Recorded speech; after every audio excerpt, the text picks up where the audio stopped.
إن الحمد لله نحمده ونستعينه ونستغفره ونؤمن به ونتوكل عليه ونعوذ بالله من شرور أنفسنا ومن سيئات أعمالنا من يهده الله فلا مضل له ومن يضلل فلا هادي له أي فلن تجد له وليا مرشدا ونشهد أن لا إله إلا الله وحده لا شريك له هو الذي لا ضد له ولا ند له لا مثل له ولا مثيل له لا وزير له ولا كفيل له لا شبه له ولا شبيه له لا ولد له ولا والد له وهو الواحد الفرد الصمد لم يلد ولم يولد ولم يكن له كفوا أحد ونشهد أن سيدنا ونبينا وحبيبنا وبشيرنا ونذيرنا وطبيبنا وطبيب أرواحنا وحبيبنا وحبيب ربنا محمدا عبد الله ورسوله أرسله بالحق بشيرا ونذيرا وداعيا إلى الله بإذنه وسراجا منيرا أما بعد فقد قال الله تعالى في كلامه المجيد وفي فرقانه الحميد أعوذ بالله من الشيطان الرجيم بسم الله الرحمن الرحيم قل هو الله أحد الله الصمد لم يلد ولم يولد ولم يكن له كفوا أحد إن الله وملائكته يصلون على النبي يا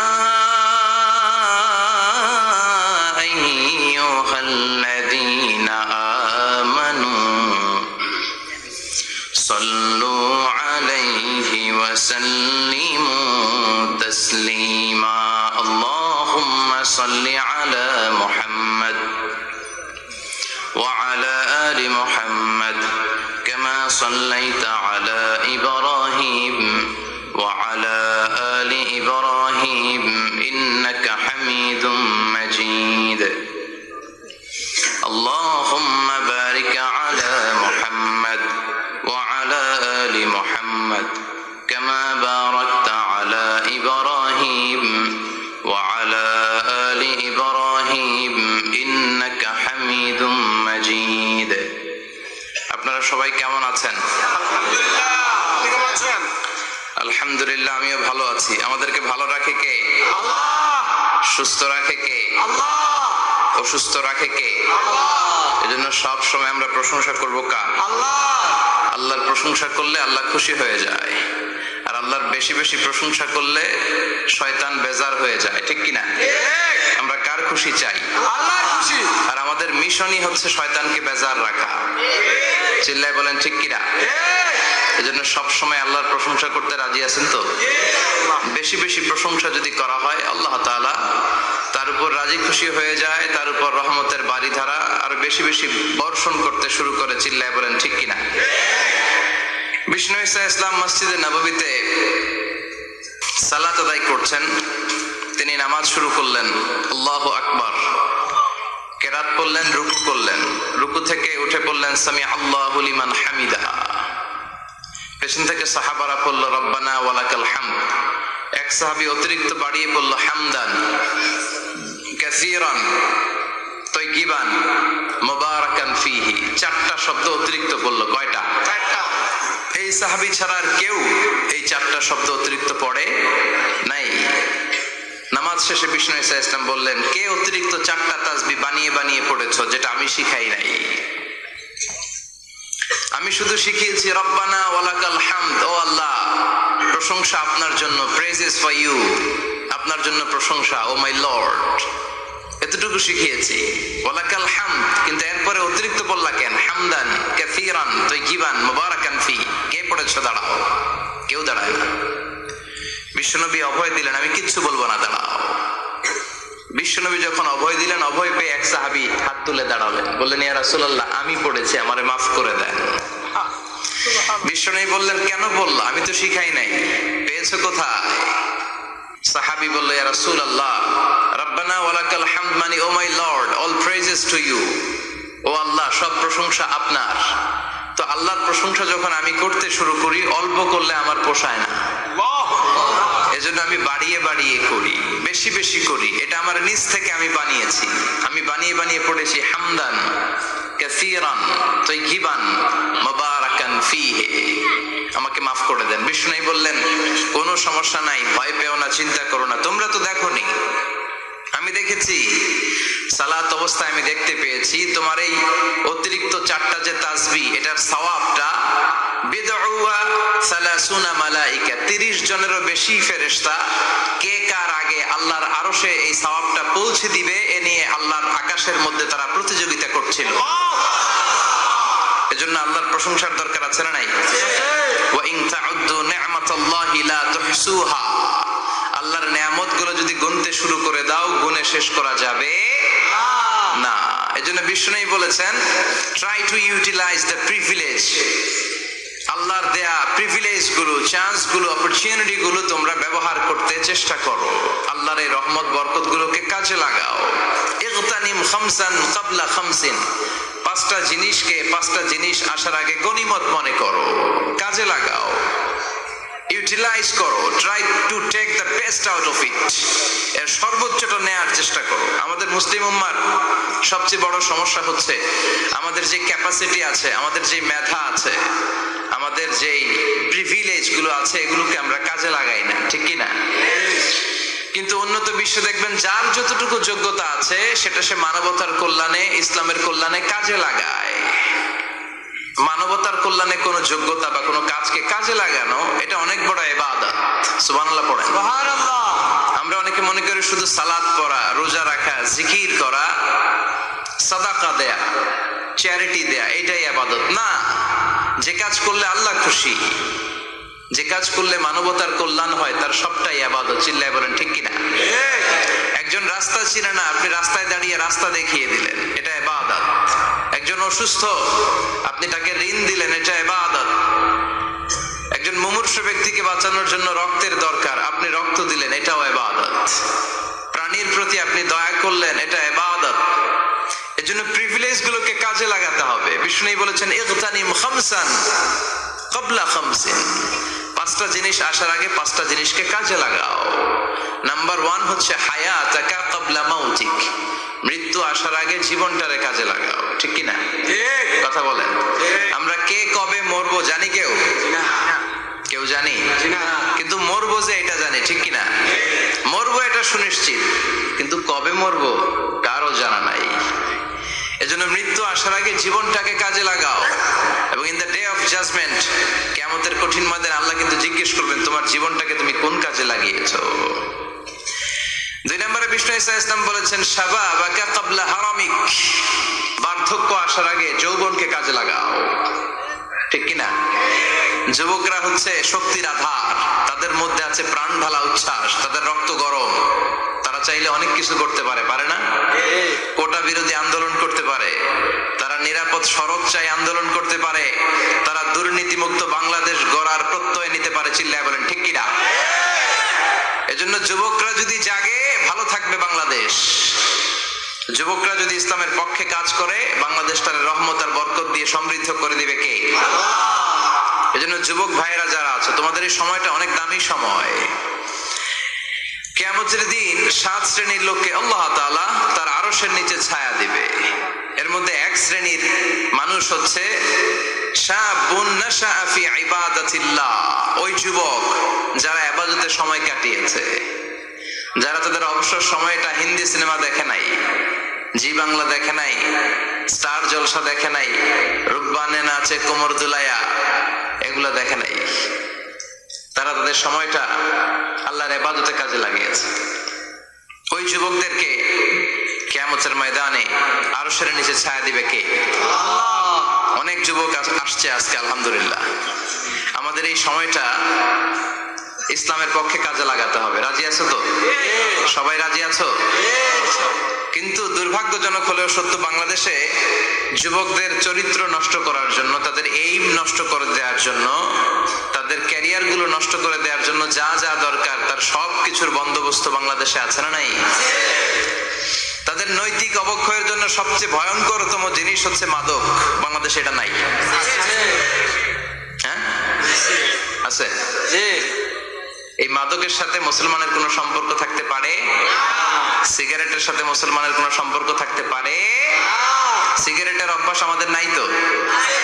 হ্যাঁ, এটা কিন্তু জাহান্নামের খাবার। খেয়াল রাখবেন, সুগন্ধি, সুগন্ধি, this is the sign of paradise. সুঘ্রাণ, এটা হচ্ছে জান্নাতের আলামত। আর ধোঁয়া, এটা জাহান্নামের আলামত। কথা কোন? ধোঁয়া কিসের আলামত? আগুন জ্বালাইলে কি ওঠে? ধোঁয়া ওঠে। সিগারেট খেলে কি ওঠে? পৃথিবীতে এই একটা মাত্র খাবার আছে যেটা টয়লেটে বসে খাওয়া যায়। কথা বলেন, খাওয়া যায় না? টয়লেটে বসে খায়। আর পৃথিবীতে এই একটা মাত্র খাবার, পণ্য, যেই পণ্যের উপরে লেখা থাকে সংবিধিবদ্ধ সতর্কীকরণ, স্মোকিং কজেস ক্যান্সার, ধূমপান কর্কট রোগের কারণ, মানে ক্যান্সার রোগের কারণ। তার মানে এই পণ্যটা খেলে ক্যান্সার হয়। পৃথিবীতে আর কোন পণ্যের গায়ে এরকম লেখা থাকে না যে এটা খেলে এই রোগ হয়। ফর এন এক্সাম্পল, বাজারে এক বিস্কুট আসছে। কি আসছে? এই বিস্কিটের গায়ে লেখা, এই বিস্কিট যদি কোনো বাচ্চা খায় ওই বাচ্চা ডায়রিয়াতে মারা যাবে, উপরে লেখা। কিনবেন? কথা বলেন, কি বলবেন? তোর বিস্কুট তুই খা, তোর বলা মরুক। কথা বলেন। কিন্তু সিগারেট এমন একটা পণ্য যেটার গায়ে লেখা থাকে যে এটা খেলে মানুষ মরে, তারপরও মানুষ খায়। সিগারেট হয় টোবাকো প্ল্যান্টস থেকে, তামাক পাতা থেকে। কোত্থেকে? নাগাইশা আছে নাকি? তামাকের চাষ টাস কমে গেছে না? এটাতে আবার বেড়া টেরা দেয়া লাগে না, কারণ ছাগলও মুখ দেয় না। কথা বলেন। তো যেটাতে ছাগলও মুখ দেয় না, এটা কি মুমিন বান্দা মুখ দিতে পারে? জোরে বলেন। এই ধোয়ার কারণে আপনার লাংস শেষ হয়ে যাবে। লাং যেটা দিয়েছে আল্লাহ, ফুসফুস, এটা শেষ। এটার ভেতরে একটা পয়জন আছে, নিকোটিন। কি বলে?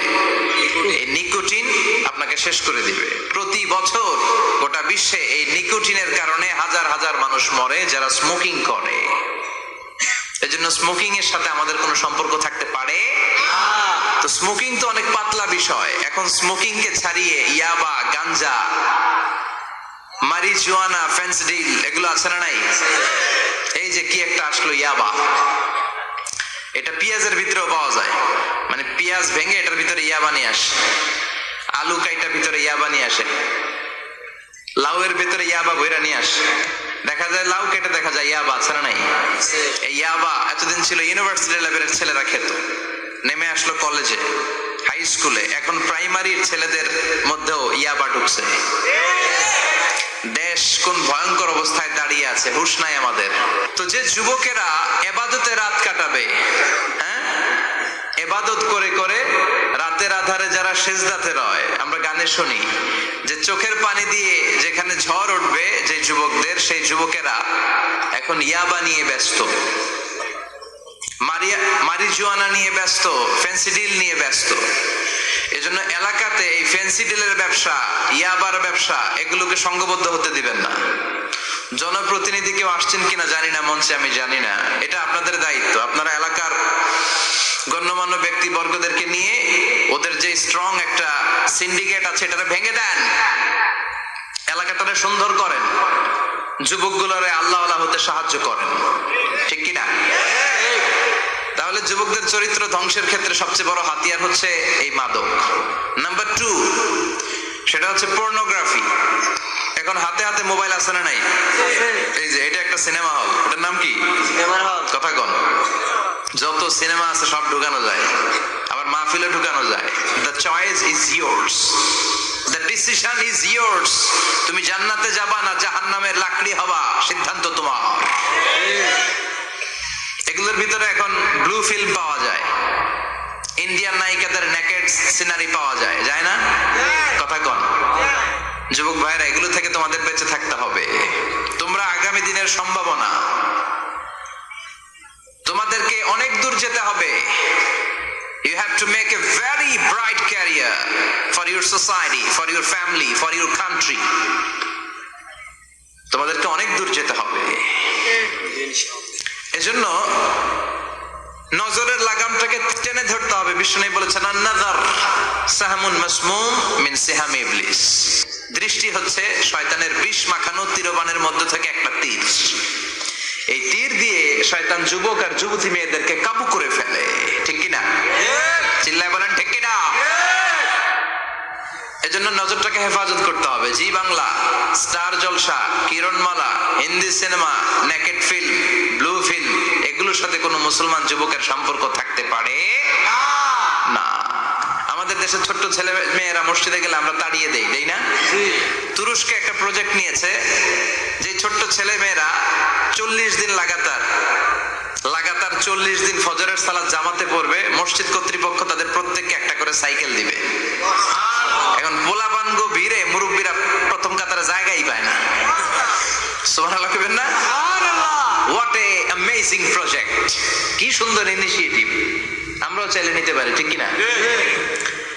এরপর খুব সম্ভবত কুয়েতে বা কাতারে মসজিদ কমিটি আরেকটা প্রজেক্ট নিয়েছে, সেটা হচ্ছে ফজরের সালাতে মুসল্লিদের সংখ্যা খুব কম।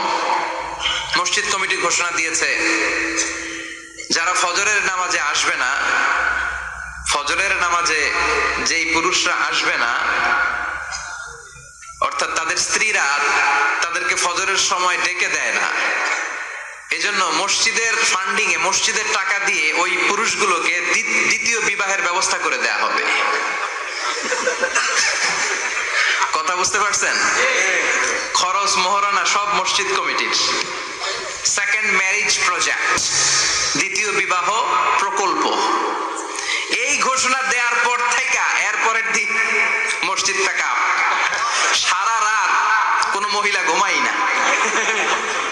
আল্লাহু আকবার পড়েন। তো এই ইনিশিয়েটিভ গুলো কিন্তু আমাদের নেওয়া দরকার। পরিবর্তন হতে শুরু করেছে, এখন digital Bangladesh. Now we are launching the satellite. So Bangladesh এখন অনেক এগিয়ে গিয়েছে। এখন তথ্য প্রযুক্তির যুগ। কোনটা সহি কোনটা দঈফ একটা ক্লিকে আমরা পেয়ে যাই, ঠিক কিনা? আমরা যারা বক্তা, আমরাও কথা বলে ছাড় পাই না। ধরে হুজুর রেফারেন্স কি বলেন, আছে না নাই? তার মানে গণসচেতনতা শুরু হয়েছে। এজন্য আমাদেরকে এই প্রজেক্ট নিতে হবে।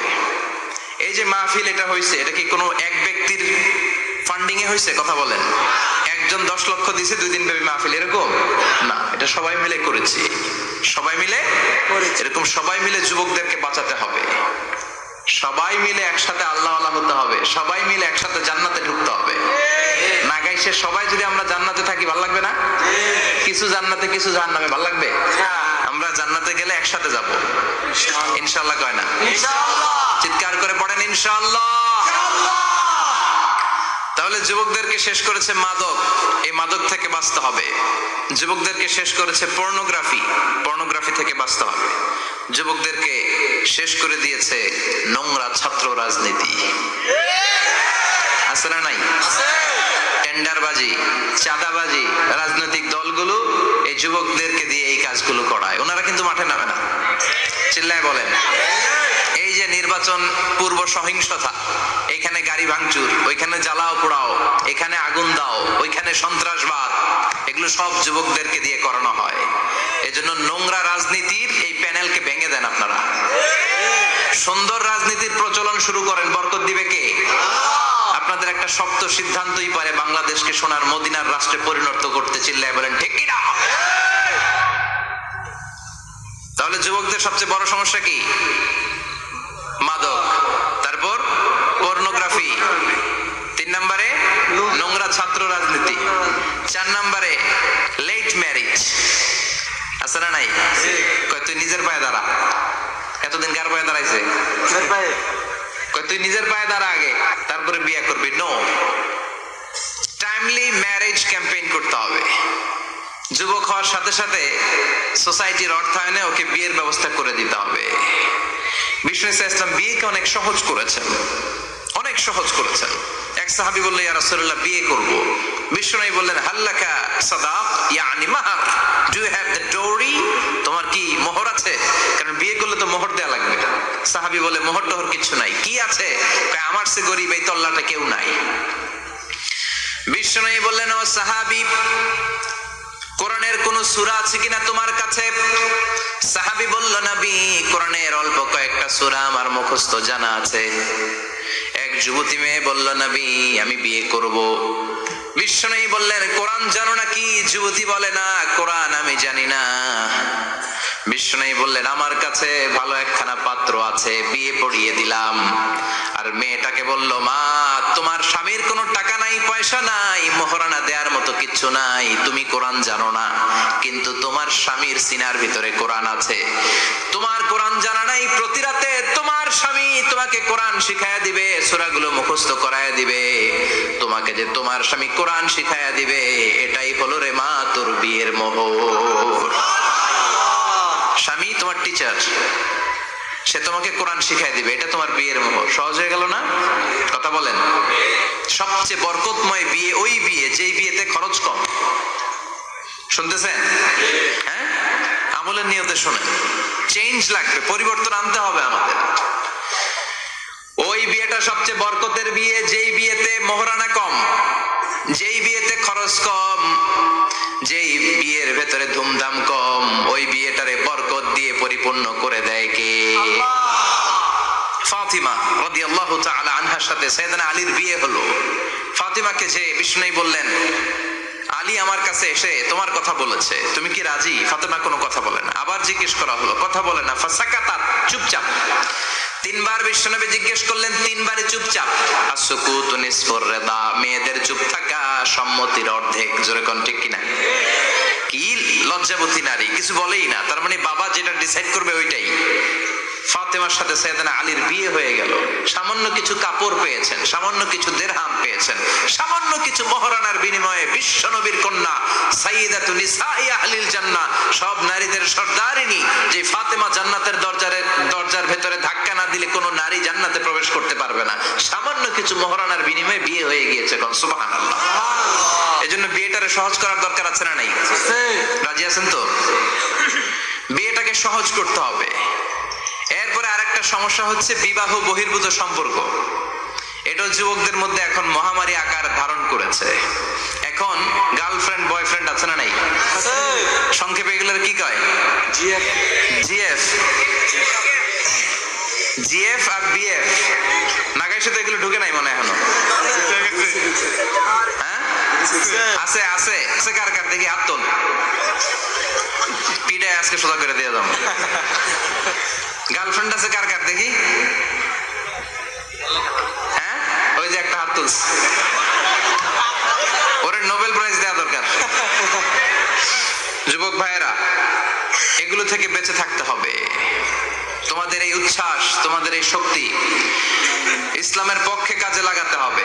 তাহলেই ওয়াশাবুন নাশা ফি ইবাদাতিল্লাহ, যেই 7 শ্রেণীর যুবক জান্নাতের কিয়ামতের দিন আল্লাহর আরশের নিচে ছায়া পাবে, ওই যুবকদের অন্তর্ভুক্ত হওয়া যাবে। চিল্লায় বলেন ঠিক কিনা? আল্লাহ আমাদের যুবক ভাইদেরকে তুমি হেফাজত করো। তাহলে মৃত্যু আসার আগে বিশ্বনবী বললেন জীবন কাজে লাগাও, বার্ধক্য আসার আগে যৌবনকে কাজে লাগাও, অসুস্থ হওয়ার আগে সুস্থতাকে কাজে লাগাও। সুবহানাল্লাহ পড়ে। এরপরে বিশ্বনবী বললেন দারিদ্রতার কষাঘাত আসার আগে ধনাঢ্যতাকে কাজে লাগাও। 5 নম্বরে সব শেষে বিশ্বনবী বললেন ব্যস্ত হয়ে যাওয়ার আগে অবসরকে কাজে লাগাও। এগুলোকে কাজে লাগাতে রাজি আছেন? সবাই রাজি আছেন তো? রাজি আছেন সবাই? আল্লাহ তুমি তৌফিক দাও। চিল্লায় পড়েন আমিন। আর জোরে পড়েন আমিন। 2 দিন ব্যাপী তাফসীরুল কোরআনের মাহফিল, আজকে প্রথম দিন। অনেকে কথা বলেছেন আজকে। কারি আব্দুল কাইয়ুম মিয়া যে চমৎকার কথা বলছিলেন, আল্লামা কবির আহমদ কথা বলেছেন। কালকে সকালে আবার মহিলা সমাবেশও আছে। আসবেন তো আপনারা? পুরুষরা আসবে? হ্যাঁ আসবে না? একটু জায়গা করে দিয়েন, সামনে কিছু জায়গা করে দিয়েন। পুরুষরা বসলো আর পেছনে বোনেরা বসলো। নারীদেরকে কোরআনের কথা বেশি বেশি শোনানো দরকার, কেননা বিষ্ণু বলেছেন দুনিয়া কুল্লুহা মাতা ওয়া খায়রু মাতা'আদ দুনিয়া আল মারআতুস সালিহা।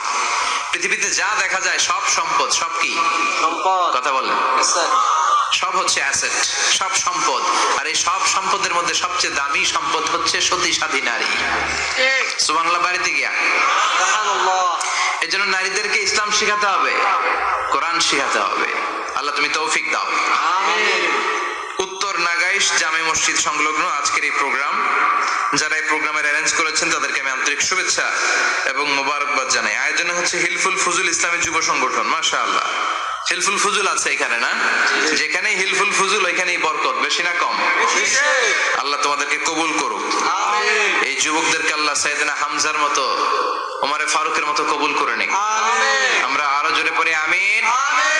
আসুন আমরা ফরমালি আল্লাহকে থ্যাঙ্কস জানাই যে আল্লাহ তাআলা এত চমৎকার পরিবেশে আমাদেরকে শীতকালে এই প্রোগ্রামগুলোতে আসার বসার তৌফিক এনায়েত করেছেন। আসুন হৃদয় নিংড়ানো মনের সবটুকুন ভালোবাসাকে উজাড় করে দিয়ে, সিংহ শার্দুলের মতো গর্জন করে, আকাশ বাতাস প্রকম্পিত করে, মন প্রাণ বুক মুখ একসাথে করে, দেহের সবটুকুন শক্তি গলার মাঝ বরাবর এনে চিৎকার করে আমরা পড়বো কালিমাতুশ শুকর আলহামদুলিল্লাহ।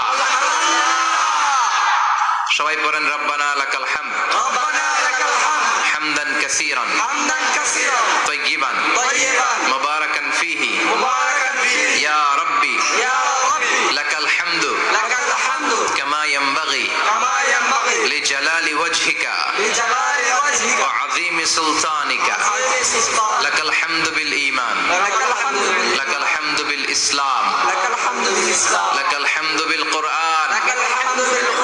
প্রশংসা করলাম কার? সব সময় প্রশংসা করবেন কার? খাওয়ার সময়, ঘুমানোর সময়, সিনেমা দেখার সময়। সিনেমা দেখা যাবে? একটু আগে ওয়াদা হয়েছে না? এগুলোর সাথে আমাদের কোনো সম্পর্ক নাই। আল্লাহ তুমি হেফাজত করো। আরো জোরে পড়েন আমিন। সম্মানিত ভাইরা, আমি আপনাদের খেদমতে ছোট্ট একটা সূরা তেলাওয়াত করেছি, যে সূরাটা আমাদের অনেকেরই মুখস্থ আছে না নাই? আমি আজকে সকাল থেকে কিছুটা অসুস্থ। আপনাদের কাছে দোয়া চাই যতক্ষণ কথা বলবো সুস্থতার সাথে যেন কোরআন থেকে রিলে করে করে কথাগুলো শোনাতে পারি। আল্লাহ তুমি তৌফিক দাও। আমরা পড়ি আমিন। এই সূরাটা আমাদের সবার মুখস্থ, 30তম পারার ছোট্ট একটি সূরা। সূরাটির নাম সূরাতুল ইখলাস। সূরাটির নাম কি? সূরাতুল ইখলাস মুখস্থ নাই এমন কি কেউ আছেন? জোরে বলেন, কথা বলেন। সবার মুখস্থ আছে না? ছোটবেলা আমরা যখন মসজিদে যেতাম তখন ইমাম সাহেবের কণ্ঠে শুনতে শুনতে কিছু সূরা আমাদের এমনি মুখস্থ হয়ে যেত। সূরাতুদ দুহা, সূরাতুত তিন, সূরাতুল ফিল, সূরাতুল ইখলাস। এগুলো দিনক্ষণ ঠিক করে মুখস্থ করা লাগে না। এগুলো শুনতে শুনতে কবে যে মুখস্থ হয়ে গেছে আমরা নিজেরাও জানি না। সুবহানাল্লাহ পড়বেন না? সূরাতুল ইখলাস হচ্ছে ঠিক তেমন একটি সূরা যে সূরাটি আমাদের প্রত্যেকের কলিজার ভেতরে আছে না নাই? আছে। এটি অনেক দামি একটি সূরা। আমরা অনেক সময় অনেক জিনিসকে খুব তুচ্ছ মনে করি, জানা থাকার কারণে খুব ছোট মনে করি। আসলে ওগুলো ছোট নয়। আসলে এগুলোর স্ট্যাটাস, এগুলোর মর্যাদা, ডিগনিটি অনেক হাই, অনেক বেশি। তোর মধ্যে সূরাতুল ইখলাস হচ্ছে অন্যতম। দেখতে ছোট কিন্তু মহিমা বেশি। বাংলাদেশে এক ধরনের ছোট মরিচ পাওয়া যায় না? কি মরিচ বলে এটারে? হ্যাঁ, ধান্না মরিচ। ধান্না মরিচ তো এটা ছোট কিন্তু ঝাল আছে না নাই?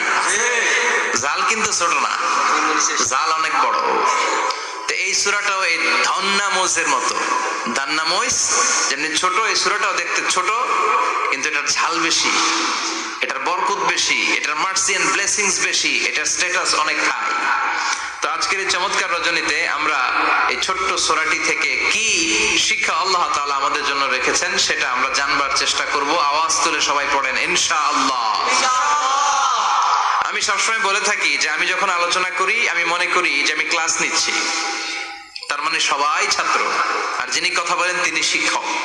আর ছাত্রদেরকে কিছু জিজ্ঞেস করলে আওয়াজ করে উত্তর দিতে হয়, ঠিক কিনা?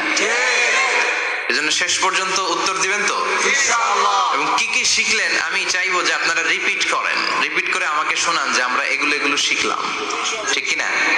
ইনশাআল্লাহ। এই সূরাতুল ইখলাস, এই সূরাটি মাক্কি সূরা। কি সূরা? মাক্কি সূরা।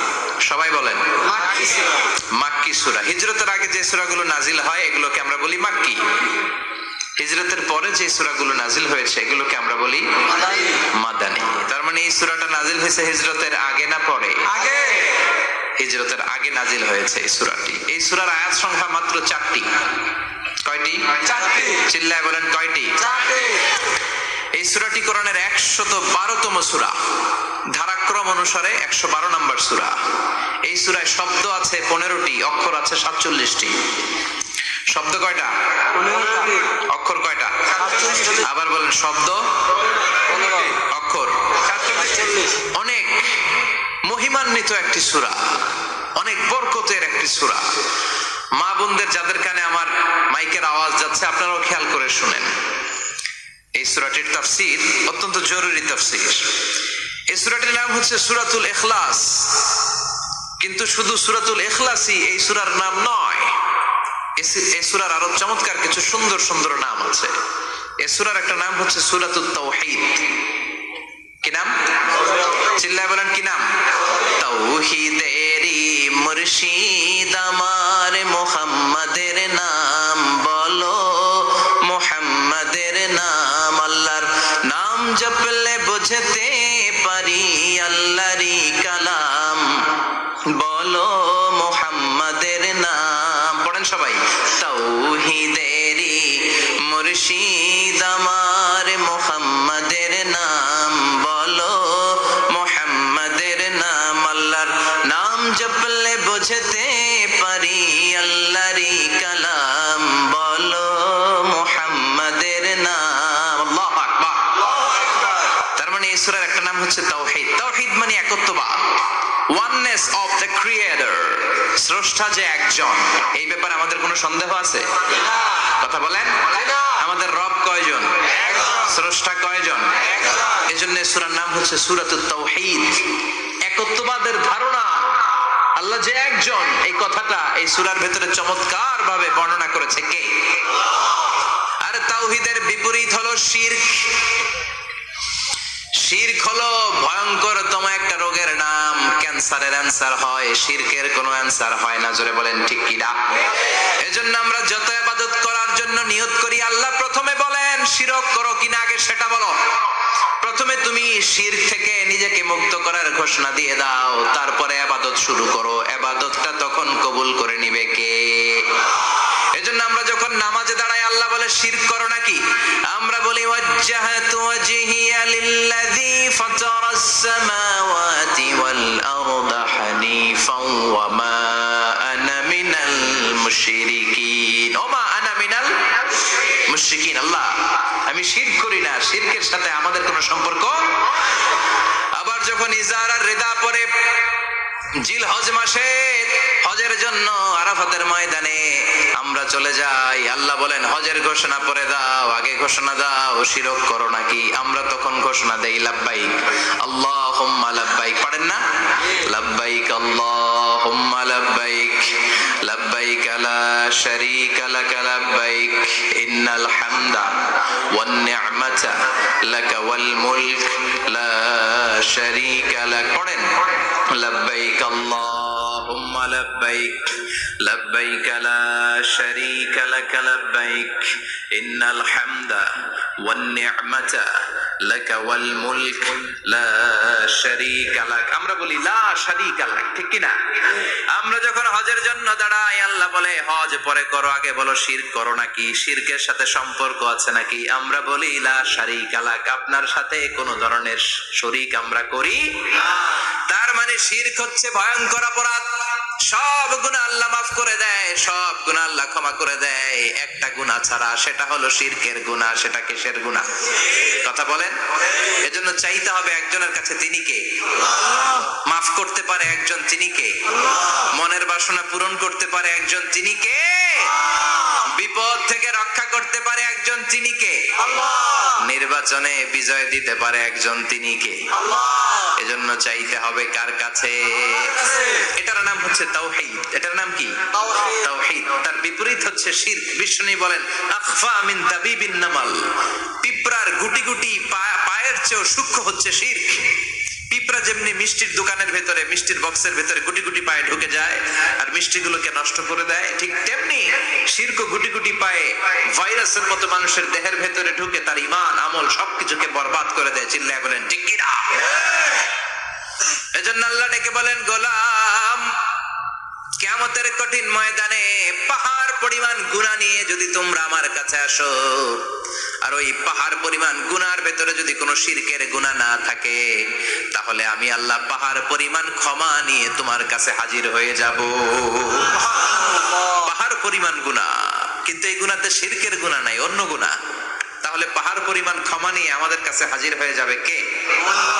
এটার নাম হচ্ছে তাওহীদ, এক আল্লাহ বিশ্বাস করা। এজন্য সূরাতুল ইখলাস শুধু সূরাতুল ইখলাসের নাম নয়, এই সূরার আরেকটা নাম হচ্ছে সূরাতুত তাওহীদ। চিল্লায় বলেন কি নাম? সবাই বলেন কি নাম? আবার এই সূরার আরেকটা নাম হচ্ছে সূরাতুল মা'রিফা। কি নাম? সবাই বলেন, আরো জোরে বলেন। সূরাতুল মা'রিফা। মা'রিফা মানে জানা বা চেনা। এই সূরা পড়লে আল্লাহরে জানা যায়, এই সূরা পড়লে আল্লাহরে চেনা যায়, এই সূরা পড়লে আল্লাহর পরিচয় পাওয়া যায়। এই জন্য সূরার নাম হচ্ছে মা'রিফা। এই সূরার নাম কি? সূরাতুল মা'রিফা। কিন্তু আমরা এটার নাম দিছি মারেফত, মাইরের পথ। এগুলোর মাইর দিতে হবে। নামাজ নাই, রোজা নাই, লাল শালু পড়ে থাকে, চুলে ছুটি বেঁধে থাকে, আছে না নাই? তো দিল বান্দা কালমা চোরে, না পায় শ্মশান না পায় ঘোর, দিন থাকিতে আয়রে পথে ছাইড়া দে ভণ্ডামি, ভণ্ডামি ভণ্ডামি ভণ্ডামি, ছাইড়া দে ভণ্ডামি। নামাজ কালাম পড়ে না, ইবলিস শয়তানের নানা, এরকম আছে না নাই? নামাজ রোজা নাই, এদের নামাজ লাগে না, রোজা লাগে না, শরিয়া লাগে না, ইসলাম লাগে না, সুন্নাহ লাগে না, চুলে জট পাকানো, গোসলও করে না। এমন পীরও নাকি আছে সারা বছর গোসল করে না। হ্যাঁ, খাটাস, খবিস, সারা বছর গোসল করে না। সারা বছর নাকি গোসল করে না, বছরে একবার গোসল করে, আর ওই গোসলের পানি বরকতের নিয়তে মুরিদরা সব খায় ফেলায়। নামাজ কালাম পড়ে না, ইবলিস শয়তানের নানা, ধর্মের একখান খুঁটি ধইরা কয়দিন করবা হয়রানি, ভণ্ডামি ভণ্ডামি ভণ্ডামি, ছাইড়া দে ভণ্ডামি। দো দিল বান্দা কালমা চোর, না পায় শ্মশান না পায় ঘোর, তো দিল বান্দা কালমা চোর, না পায় শ্মশান না পায় ঘোর, দিন থাকিতে আয়রে পথে ছাইড়া দে ভণ্ডামি, ভণ্ডামি ভণ্ডামি ভণ্ডামি, ছাইড়া দে ভণ্ডামি। ঠিক কিনা? এগুলোর সাথে ইসলামের সম্পর্ক নাই, এগুলোরে মারেফা বলে না, ওরা নাম দিছে মারেফত, আসলে মাইরের পথ। কথা বলেন ঠিক কিনা? মাইরের উপরে কোনো ওষুধ নাই, মাইরের মধ্যে ভিটামিন আছে।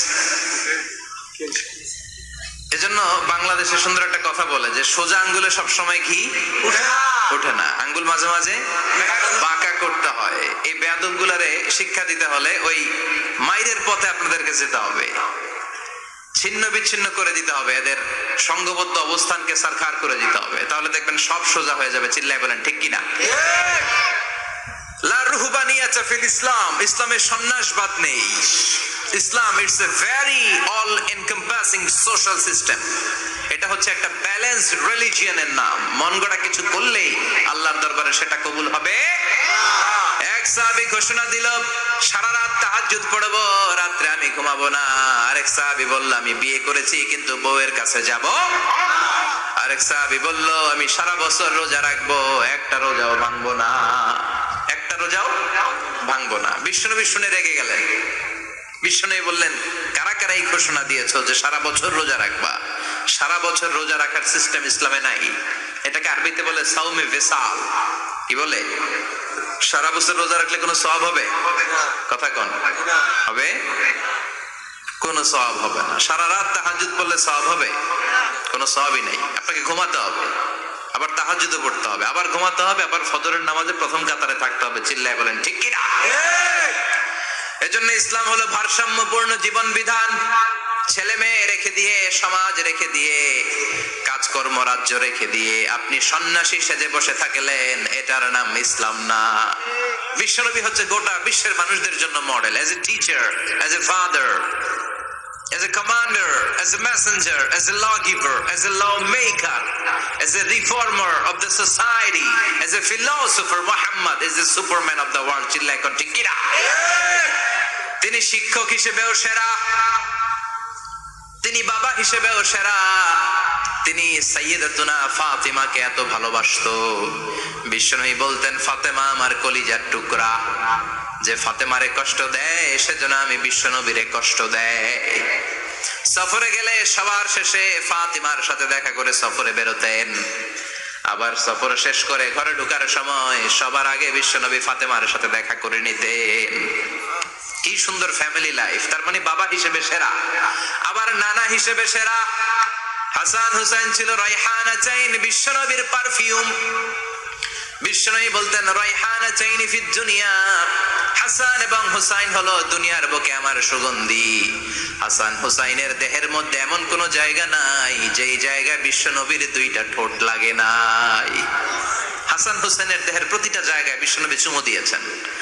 হাসান কোলে উঠলে হুসাইন উঠতে চাইতো, হুসাইন উঠতে চাইলে হাসান উঠতে চাইতো। বিশ্বনবীকে ঘোড়া বানিয়ে হাসান কাঁধে উঠতো, আবার হাসানকে নামিয়ে দিয়ে হুসাইন কাঁধে উঠতো। তার মানে নানা হিসেবে সেরা। জোরে বলেন ঠিক কিনা? নবী হিসেবে সেরা। বিশ্বনবীর সাথে গোটা বিশ্বের কোন নবীর কোন তুলনা চলে নাকি? কোন তুলনা চলে না। সব দিক দিয়ে তিনি সেরা, সবার জন্য আদর্শ। এই জন্য ইসলাম হচ্ছে it's a very balanced religion, ভারসাম্যপূর্ণ জীবন বিধান। আপনার যা মন চাইবে মারেফতের নামে আপনি চাইলেই করতে পারবেন না। বিশ্বনবীর শেখানো সুন্নাহ পথে চললে অল্প করলে এটাতে বরকত দিবে কে? অল্পতেও সওয়াব দিবে কে? এজন্য সূরার একটা নাম হলো সূরাতুল মা'রিফা। মা'রিফা মানে জানা বা চিনা। এই সূরা পড়লে আল্লাহরে জানা যায়, এই সূরা পড়লে আল্লাহকে চেনা যায়। চিল্লায় বলেন ঠিক কিনা? তার মানে দুইটা নাম জানলাম, একটা হচ্ছে সূরাতুত তাওহীদ। চিল্লায় বলেন কি নাম? সূরাতুত তাওহীদ। চিল্লায় কইছেন? চিল্লায় বলেন কি নাম? দুই নম্বরে হলো সূরাতুল মা'রিফা। কি নাম? সূরাতুল মা'রিফা।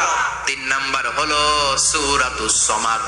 সূরাতুল ইখলাসের আরেক নাম সূরাতুস সমাদ, কারণ সমাদ শব্দটা এই সূরার ভিতরে আছে না নাই?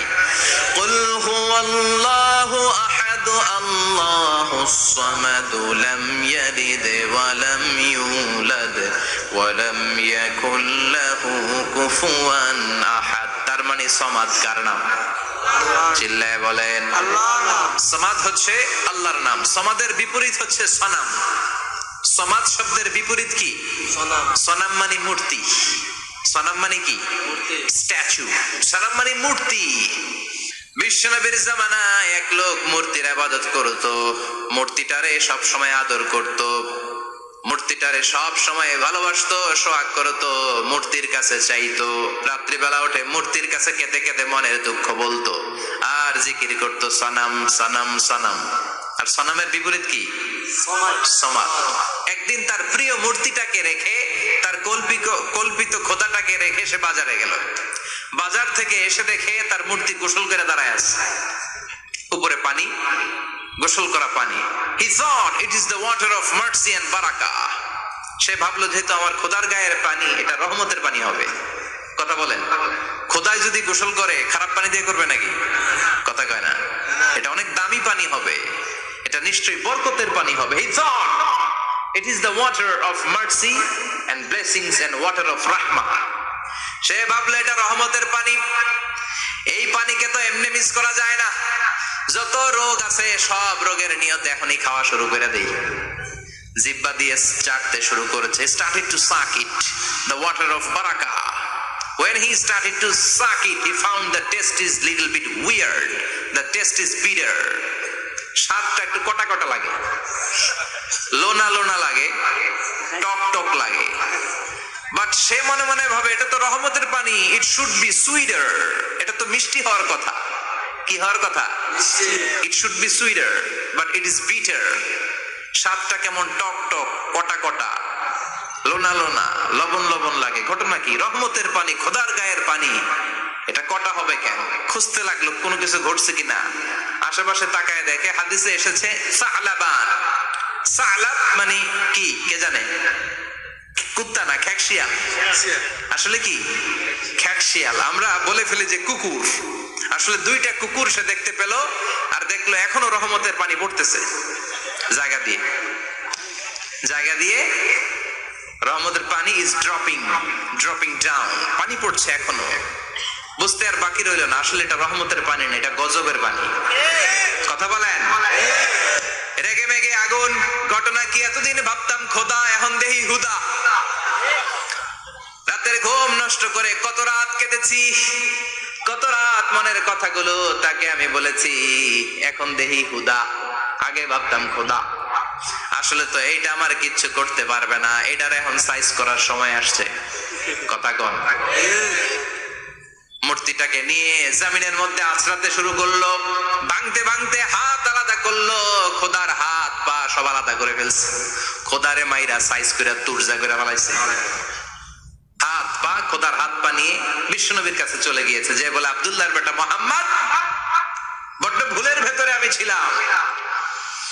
এই কল্পিত খোদা, এই মূর্তি আমারে কিছু করতে পারবে না।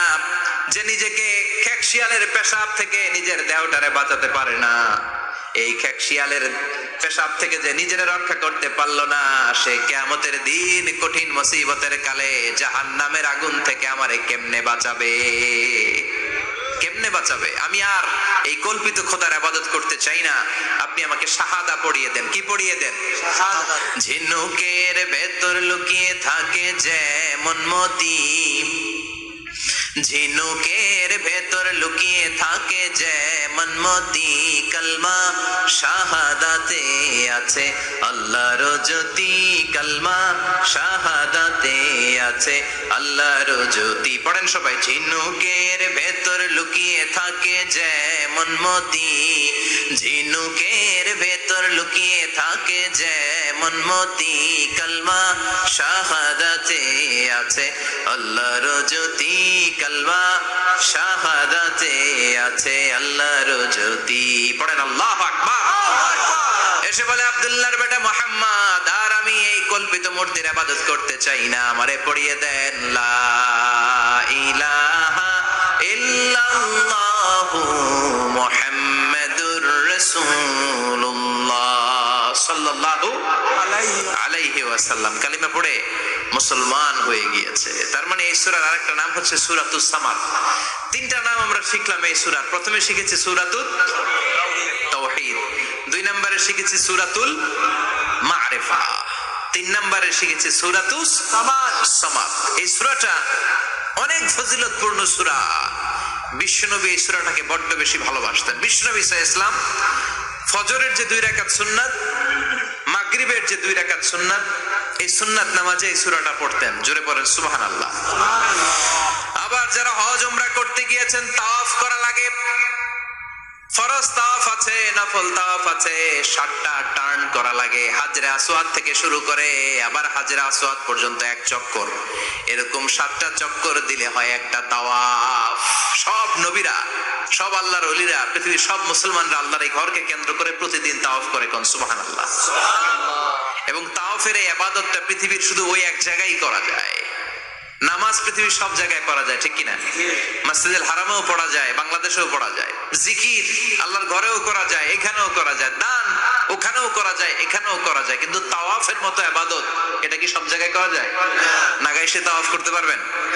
সিঙ্গাপুরে পারবেন? আমেরিকায় পারা যাবে? পারা যাবে কোথায়? আল্লাহর ঘরকে কেন্দ্র করে মক্কাতুল মুকাররমাতে প্রতিদিন আল্লাহর ঘরের উপর 120টা রহমত নাজিল হয়। সিদ্দিন আলী তাইফিন, তার মধ্যে থেকে 60টা রহমত হচ্ছে যারা আল্লাহর ঘরকে তাওয়াফ করে তাদের জন্য। সুবহানাল্লাহ।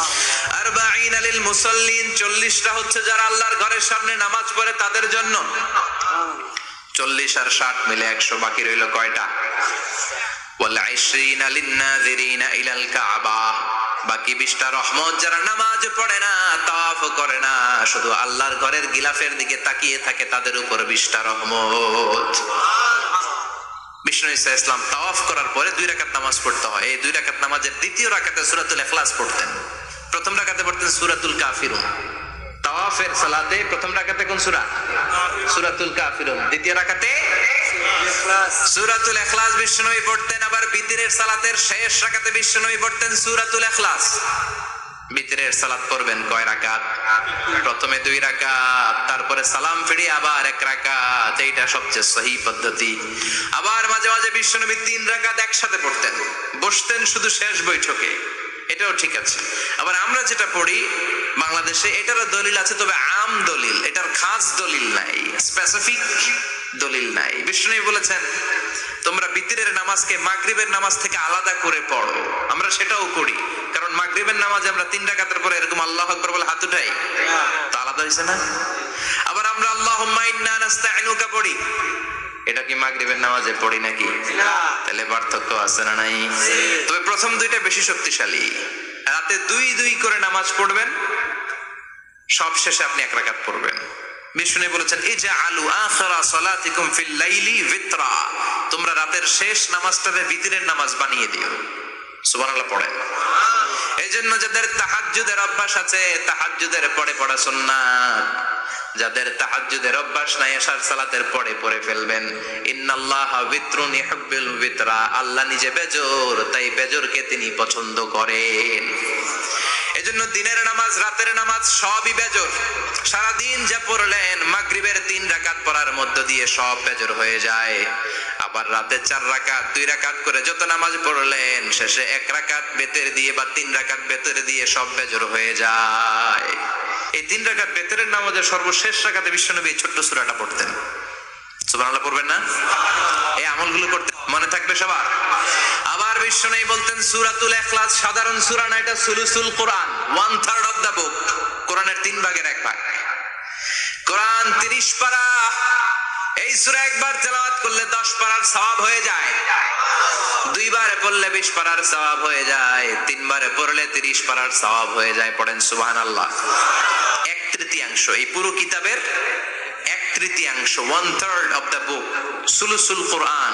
একবার পড়লে 10 পারা, 2 বার পড়লে 20 পারা, 3 বার পড়লে 30 পারা।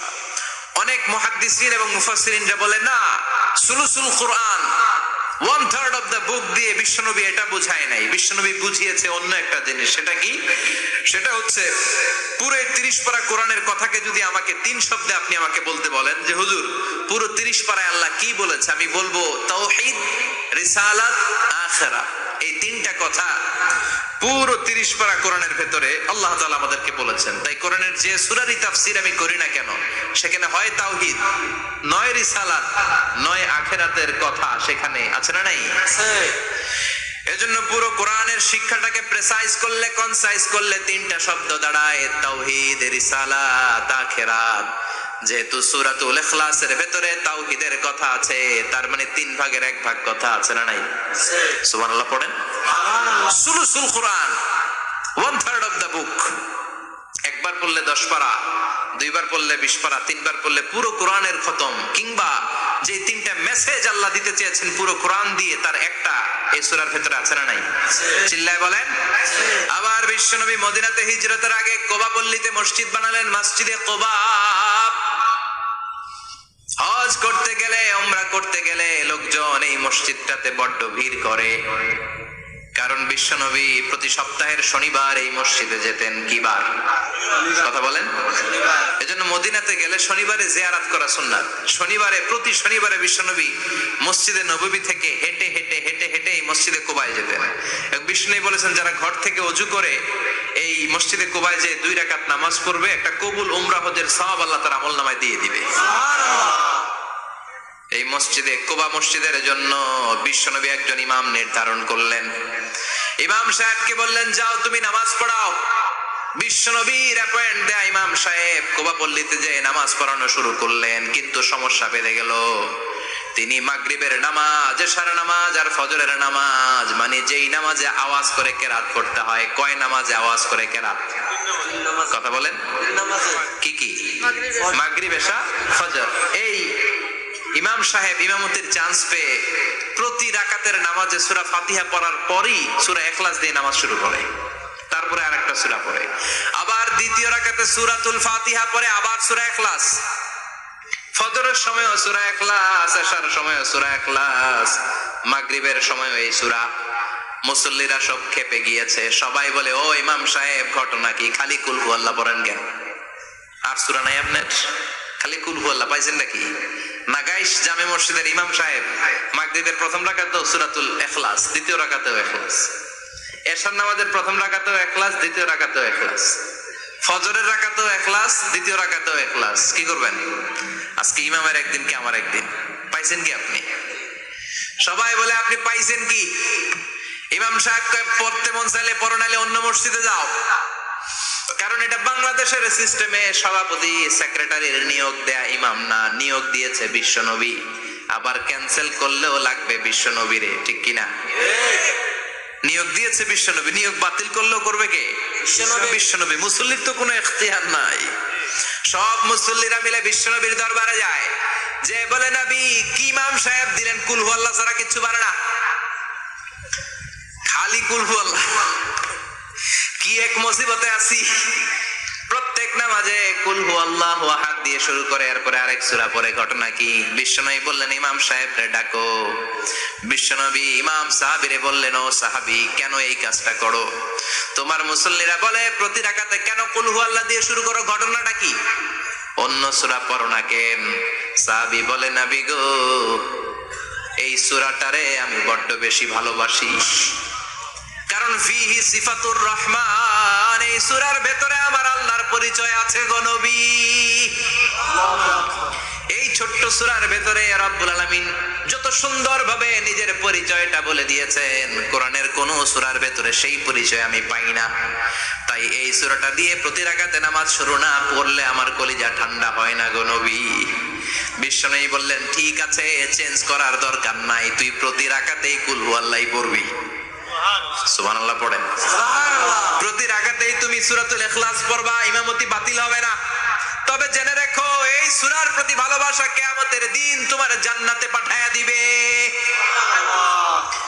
এই সূরার ভালোবাসার কারণে জাহান্নামের আগুন তোমার জন্য হারাম করে দিয়েছে কে? আল্লাহ। এজন্য সূরাতুল ইখলাস বেশি বেশি তেলাওয়াতের দরকার আছে না নাই? কথা বলেন। আজকে থেকে বেশি বেশি সূরাতুল ইখলাস তেলাওয়াত করবেন তো ইনশাআল্লাহ? সবাই রাজি আছেন তো ইনশাআল্লাহ? নবম হিজরির ঘটনা, বিশ্বনবী সাল্লাল্লাহু আলাইহি ওয়াসাল্লাম তাবুকের যুদ্ধে গেলেন। বিশ্বনবী তাবুকের ময়দানে আসছে শুইনা কাফের মুশরিকের আন্ডা বাচ্চা সব দৌড়। কারণ বিশ্বনবী কোন যুদ্ধে গেলে বা কোন জায়গায় দাঁড়ালে ওনার ডানে বায়ে সামনে পেছনে 1 মাসের এরিয়ার মধ্যে যদি কোনো কাফের মুশরিক থাকে, তাদের অন্তরের ভেতরে বিশ্বনবীর ব্যাপারে ভয় আর ধুকধুকানি তৈরি করে দেয় কে? আল্লাহ। বিশ্বনবী তাবুকের ময়দানে গেলেন। রোমান সাম্রাজ্যের খ্রিস্টান সৈনিকেরা যখন জানতে পারলো বিশ্বনবী এসেছে, সব সৈনিক নিয়ে দৌড়। আইজো দৌড়, কাইলো দৌড়, কই যুদ্ধের দরকার নাই, ভিক্ষা লাগবো না, আগে কুত্তা ঠাকা। সব দৌড়, কোন যুদ্ধ ছাড়াই বিশ্বনবী জিতে গিয়েছে। কোন সুবহানাল্লাহ। বিশ্বনবী আল্লাহ শুকরিয়া করলেন। হঠাৎ বিশ্বনবী দেখলেন আকাশের সূর্যের আলো ক্ষীণ হতে শুরু করেছে, কমতে শুরু করেছে। তিনি খেয়াল করে দেখলেন এর কারণ সাইয়েদনা জিব্রাইল বিশাল ফেরেশতাদের বহন নিয়ে পৃথিবীতে নেমে আসছেন। পড়েন সুবহানাল্লাহ। এসে বললেন, ইয়া রাসূলুল্লাহ, আমি 1,40,000 ফেরেশতা নিয়ে নেমে এসেছি। আপনি কি জানেন না, ঠিক একটু আগে মদিনাতে আপনার এক প্রিয় সাহাবা, তার নাম হচ্ছে মুআবিয়া ইবনে মুআবিয়া আল মুজানি, একটু আগে শেষ নিঃশ্বাস ত্যাগ করেছে। বিষ্ণু বললেন, ইন্না লিল্লাহি ওয়া ইন্না ইলাইহি রাজিউন। সাইয়েদনা জিব্রাইল বললেন, ও নবী, আপনি কি আপনার প্রাণের সাহাবীর জন্য গায়েবানা জানাজা পড়বেন না? বিষ্ণু বললেন, অবশ্যই পড়বো। গায়েবানা জানাজা চেনেন তো? এটা পড়া কিন্তু সুন্নাহ। সামনে লাশ নাই, কিন্তু আমি ইমাম, সবাই দাঁড়ালেন পেছনে, আল্লাহু আকবার, 4টা তাকবীর দিয়ে আমরা নামাজ পড়লাম, মৃত ভাইয়ের জন্য দোয়া করলাম, এটার বলে গায়েবানা জানাজা। সুবহানাল্লাহ পড়েন। বিষ্ণু বললেন, অবশ্যই পড়বো। সাহাবীদের মধ্যে ঘোষণা দিলেন, ও সাহাবারা, তোমাদের ভাই মুআবিয়া ইবনে মুআবিয়া আল মুজানি কিছুক্ষণ আগে মদিনাতে ইন্তেকাল করেছে। তোমাদের ভাইদের জন্য সবাই বাইরে বের হয়ে আসো, এই মাত্র আমরা এই মুহূর্তে আমরা গায়েবানা জানাজা পড়বো। বিশ্বনবী প্রথম কাতারে দাঁড়ালেন, হাজার হাজার সাহাবারা লাইন ধরে দাঁড়ালো। সাইয়েদনা জিব্রাইল 1,40,000 ফেরেশতা নিয়ে সাহাবাদের পেছনে 2টা লাইনে দাঁড়িয়ে গেলেন। প্রথম লাইনে 70,000, দ্বিতীয় লাইনে আরো 70,000, 1,40,000 ফেরেশতাদের বহর। আর সাহাবারা মিলে আল্লাহু আকবার বলে গায়েবানা জানাজা শুরু করলেন। নামাজ শেষ। বিশ্বনবী তো অবাক, ঘটনা কি? কোন সাহাবীর গায়েবানা জানাজায় তো ফেরেশতা নামে না আকাশের উপর থেকে। বিশ্বনবী জিজ্ঞেস করলেন, জিব্রাইল, কোন সাহাবীর গায়েবানা জানাজায় তোমরা আকাশ থেকে এত ফেরেশতার বহর নিয়ে নামো নাই? কি এমন আমল করেছে আমার মুআবিয়া? কি এমন ভালো গুণ ছিল, ভালো আমল ছিল, যার কারণে আরশের উপরে তার এত সম্মান, যার কারণে 1,40,000 ফেরেশতার বহর নিয়ে তোমরা দুনিয়াতে নেমে এসেছো? সাইয়েদনা জিব্রাইল বললেন, নবী, তেমন কোনো বড় আমল নয়, ছোট্ট একটা আমল, কিন্তু আমলটারে ভালোবেসেছে কে?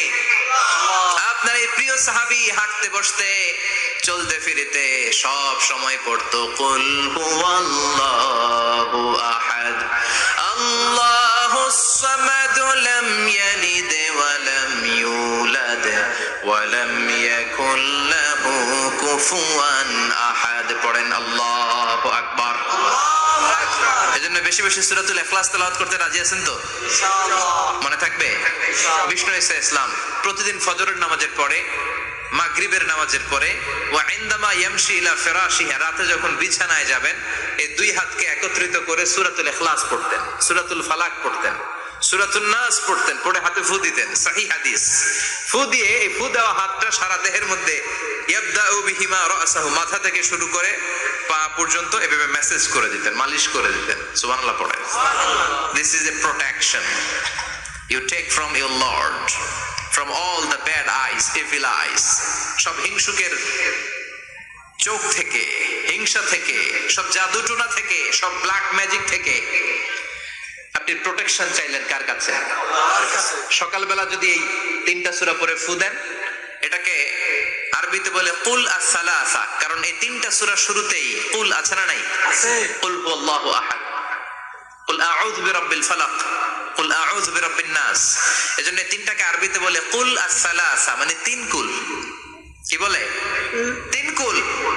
সূরাতুল ইখলাস, সূরাতুল ফালাক, সূরাতুন নাস। ফজরের পরে, মাগরিবের পরে আর বিছানায় যাওয়ার সময় 2 হাত একত্রিত করে ফু দিবেন, সারা গায়ে মেসেজ করবেন। মনে থাকবে? আজকে থেকে মনে থাকবে তো? কালকে থেকে এটার আমল করা যাবে না? আবার মা এসে বলতেন, আমার যদি স্বাস্থ্য খারাপ লাগতো, নবীর কাছে দোয়া চাইতে যাইতাম, বলতাম, নবী স্বাস্থ্যটা খারাপ, কি করব? বিশ্বনবী বলতেন, তুমিও সূরাতুল ইখলাস, সূরাতুল ফালাক, সূরাতুল নাস পড়ে হাতের মধ্যে ফু দিয়ে সারা দেহে মালিশ করে দাও। সুবহানাল্লাহ পড়েন। বিশ্বনবীর প্রতিদিনকার একটা আমল, দৈনন্দিন একটা আমল। আবার বিশ্বনবী একবার সিজদায় পড়ে আছেন, হঠাৎ করে লাদাগাতহু আকরাব, একটা বিচ্ছু পোকা বিশ্বনবীকে কামড় দিল। এটাও সহিহ হাদিস। প্রচন্ড ব্যথা, বিচ্ছু বিচ্ছু পোকার কামড় যারা খেয়েছেন তারাই জানেন ব্যথা কেমন, বেশি না কম? বিচ্ছু চিনেন তো? কি বলে না গাইছে? বিচ্ছু কয়। এই বিচ্ছু পোকা কামড় দিয়েছে, প্রচন্ড ব্যথা পেয়েছে বিশ্বনবী। বিশ্বনবী বললেন লাআনাতুল্লাহি আলাল আকরাব, এই বিচ্ছুর উপর আল্লাহর লানত। মুসল্লিও চিনে না, নবীও চিনে না, কামড় তো দিয়ে বসছে। বিশ্বনবী বললেন লবণের পানি গরম দাও। লবণের পানি আনা হলো, বিশ্বনবী বললেন আঙ্গুলের মধ্যে ঢালো। পানি ঢালতে শুরু করা হলো, আর বিশ্বনবী পড়তে আরম্ভ করলেন কুল হুয়াল্লাহু আহাদ আল্লাহুস সামাদ লাম ইয়ালিদ ওয়া লাম ইউলাদ ওয়া লাম ইয়াকুল লাহু কুফুয়ান আহাদ। পড়েন আল্লাহু আকবার। এজন্য সূরাতুল ইখলাস এটা যেন আমাদের দৈনন্দিনকার একটা আমল হয়, প্রতিদিন যেন আমরা এটা পড়ি, তাহলে আমলনামা সওয়াব দিয়ে পূর্ণ করে দিবে কে? এই মাক্কি সূরাটি কেন এবং কোন সিচুয়েশনে, কোন পরিস্থিতিতে মক্কায় নাজিল হলো তার একটা ব্যাকগ্রাউন্ড আছে। এটাকে বলে শানে নুজুল। কেন নাজিল হলো শুনতে মনে চায়? কষ্ট হচ্ছে না তো? আলোচনা কি কঠিন হচ্ছে না সহজ? আন্ডারস্ট্যান্ডেবল, বোধগম্য হচ্ছে? বোঝা যায় না? বোঝা যায়? আলহামদুলিল্লাহ পড়েন। মক্কার লোকেরা এসে বিশ্বনবীরে ধরলো, ইয়া মুহাম্মদ বাইয়িন লানা সাল্লাল্লাহু আলাইহি ওয়াসাল্লাম বাইয়িন লানা নাসাবা রাব্বিক। ও আব্দুল্লাহর বেটা মুহাম্মদ, তোমার রবের নসব নামা বর্ণনা করো। কি নামা? কথা কোন? নসব নামা বুঝেন তো কি? হ্যাঁ, বংশ পরিচিতি। মাশাআল্লাহ। নসব নামা মানে বংশ পরিচিতি, বংশধারা, বংশ তালিকা। যেমন আমার নাম মিজানুর রহমান, আব্বার নাম আলী আহমদ, দাদার নাম জাইনুল আবিদিন, তার বাপের নাম মাকরাম। এটা আমার বংশ পরিচিতি। তার মানে মিজানুর রহমান ইবনু আলী আহমদ ইবনু জাইনুল আবিদিন ইবনু মাকরাম, এটা আমার নসব নামা। আপনার নাম কি? জালালউদ্দিন ভাই। বাবার নাম এন্তাজালিব। এর বাবার নাম বললা গেছি, হ্যাঁ, ইনসাফ আলী। তার বাবার নাম খাই ফেলাইছি। আপনার আব্বার নাম মোহাম্মদ আব্দুল লতিফ। দাদার নাম, তার বাবার নাম খাই ফেলাইছি। আমি তো কমপক্ষে 4টা বলছি নাকি? বিশ্বনবীর বাবার নাম আব্দুল্লাহ, তার বাবার নাম আব্দুল মুত্তালিব, তার বাবার নাম হাশিম, তার বাবার নাম আব্দে মানাফ, তার বাবার নাম কিলাব, তার বাবার নাম কুসাই, তার বাবার নাম মুররা, তার বাবার নাম গালেব, তার বাবার নাম ফেহের। এভাবে যেতে যেতে আদনান, যেতে যেতে ইসমাইল, যেতে যেতে তার বাবার নাম ইব্রাহিম, যেতে যেতে যেতে শীস আলাইহিস সালাম, তার বাবার নাম আদম আলাইহিস সালাম। 50 জেনারেশনস, 50টা বংশ পরিক্রমা আছে। 50টা বংশের ব্যবধানে বিশ্বনবী সাইয়েদনা আদমের সাথে মিলে গেছে। পড়েন সুবহানাল্লাহ। তার মানে মুহাম্মদ ইবনে আব্দুল্লাহ ইবনে আব্দুল মুত্তালিব ইবনে হাশিম ইবনে আব্দে মানাফ ইবনে কিলাব ইবনে মুররা, এইভাবে বিশ্বনবীর নসব নামা। কথা বুঝতে পেরেছেন? বিশ্বনবীর কাছে এসে মক্কার লোকেরা বলে, মুহাম্মদ বাইয়িন লানা নাসাবা রাব্বিক, তোমার আল্লাহর নসব নামাটা কও। তোমার আল্লাহর বাবার নাম কি? ওনার বাবার নাম কি? ওনার বাপের নাম কি? ওনার বাপের নাম কি? তার বাপের নাম কি? এরা মনে করছে আল্লাহর নসব নামাজ। নাউজুবিল্লাহ পড়বেন না? ও মুহাম্মদ, সব সময় আল্লাহর কথা বলো, আল্লাহর দাওয়াত দাও, আল্লাহর সিজদা দিতে বলো, আল্লাহর জিকির করতে বলো, আল্লাহর নসব নামাটা শোনাও। আল্লাহর বাবার নাম কি? দাদার নাম কি? পরদাদার নাম কি? বিশ্বনবী রেগে গেলেন। সাইয়েদনা জিব্রাইল বললেন, ও নবী রাখবেন না, রেগে যাওয়ার দরকার নাই। ওদের প্রশ্নের উত্তর দেওয়ার জন্য ছোট্ট একটা সূরা আরশের উপর থেকে নাজিল করেছে কে? ও নবী, ওদের মুখের উপর আপনি শক্ত ভাষায় বলে দেন, আল্লাহর কোন নসবনামা নাই, আল্লাহর বাবা দাদা কিচ্ছু নাই। আপনি পড়েন কুল হুয়াল্লাহু আহাদ আল্লাহুস সামাদ লাম ইয়ালিদ ওয়া লাম ইউলাদ ওয়া লাম ইয়াকুল লাহু কুফুয়ান আহাদ। পড়েন সুবহানাল্লাহ। কুল হুয়াল্লাহু আহাদ। ও নবী, আপনি বলেন তিনি হলেন আল্লাহ, তিনি হলেন আহাদ, একক, একক। আল্লাহুস সামাদ, তিনি অমুখাপেক্ষী, লাম ইয়ালিদ ওয়া লাম ইউলাদ, জন্ম দেয় নাই, কারো কাছ থেকে জন্ম নেয়ও নাই, ওয়া লাম ইয়াকুল লাহু কুফুয়ান আহাদ, গোটা বিশ্বে তার মতো কেউ নাই, তিনি তার মতো। কাফেররা তো টাসকি খেয়ে গেছে, সুবহানাল্লাহ পড়েন।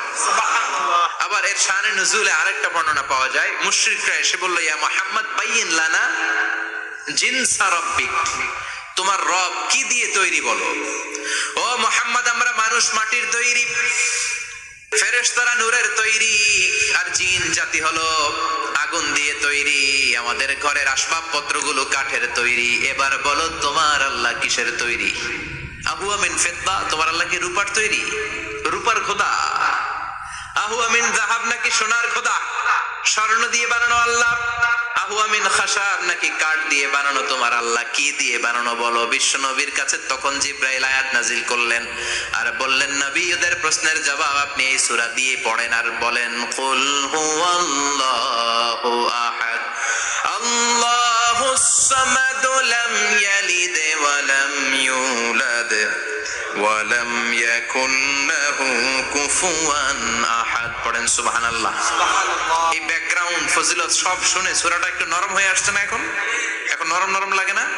মনে হয় যে বুঝতেছি, মনে হচ্ছে যে সহজ হয়ে গেছে, ঠিক কিনা? এবার দেখেন অর্থ আরো সহজ।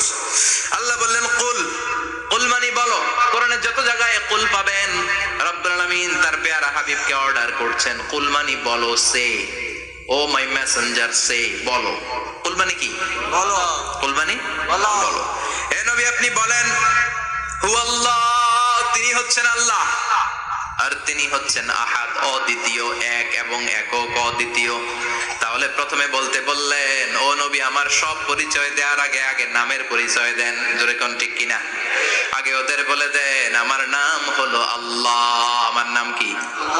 কুল হুয়াল্লাহ। নবী, আপনি বলেন, তিনি হলেন আল্লাহ।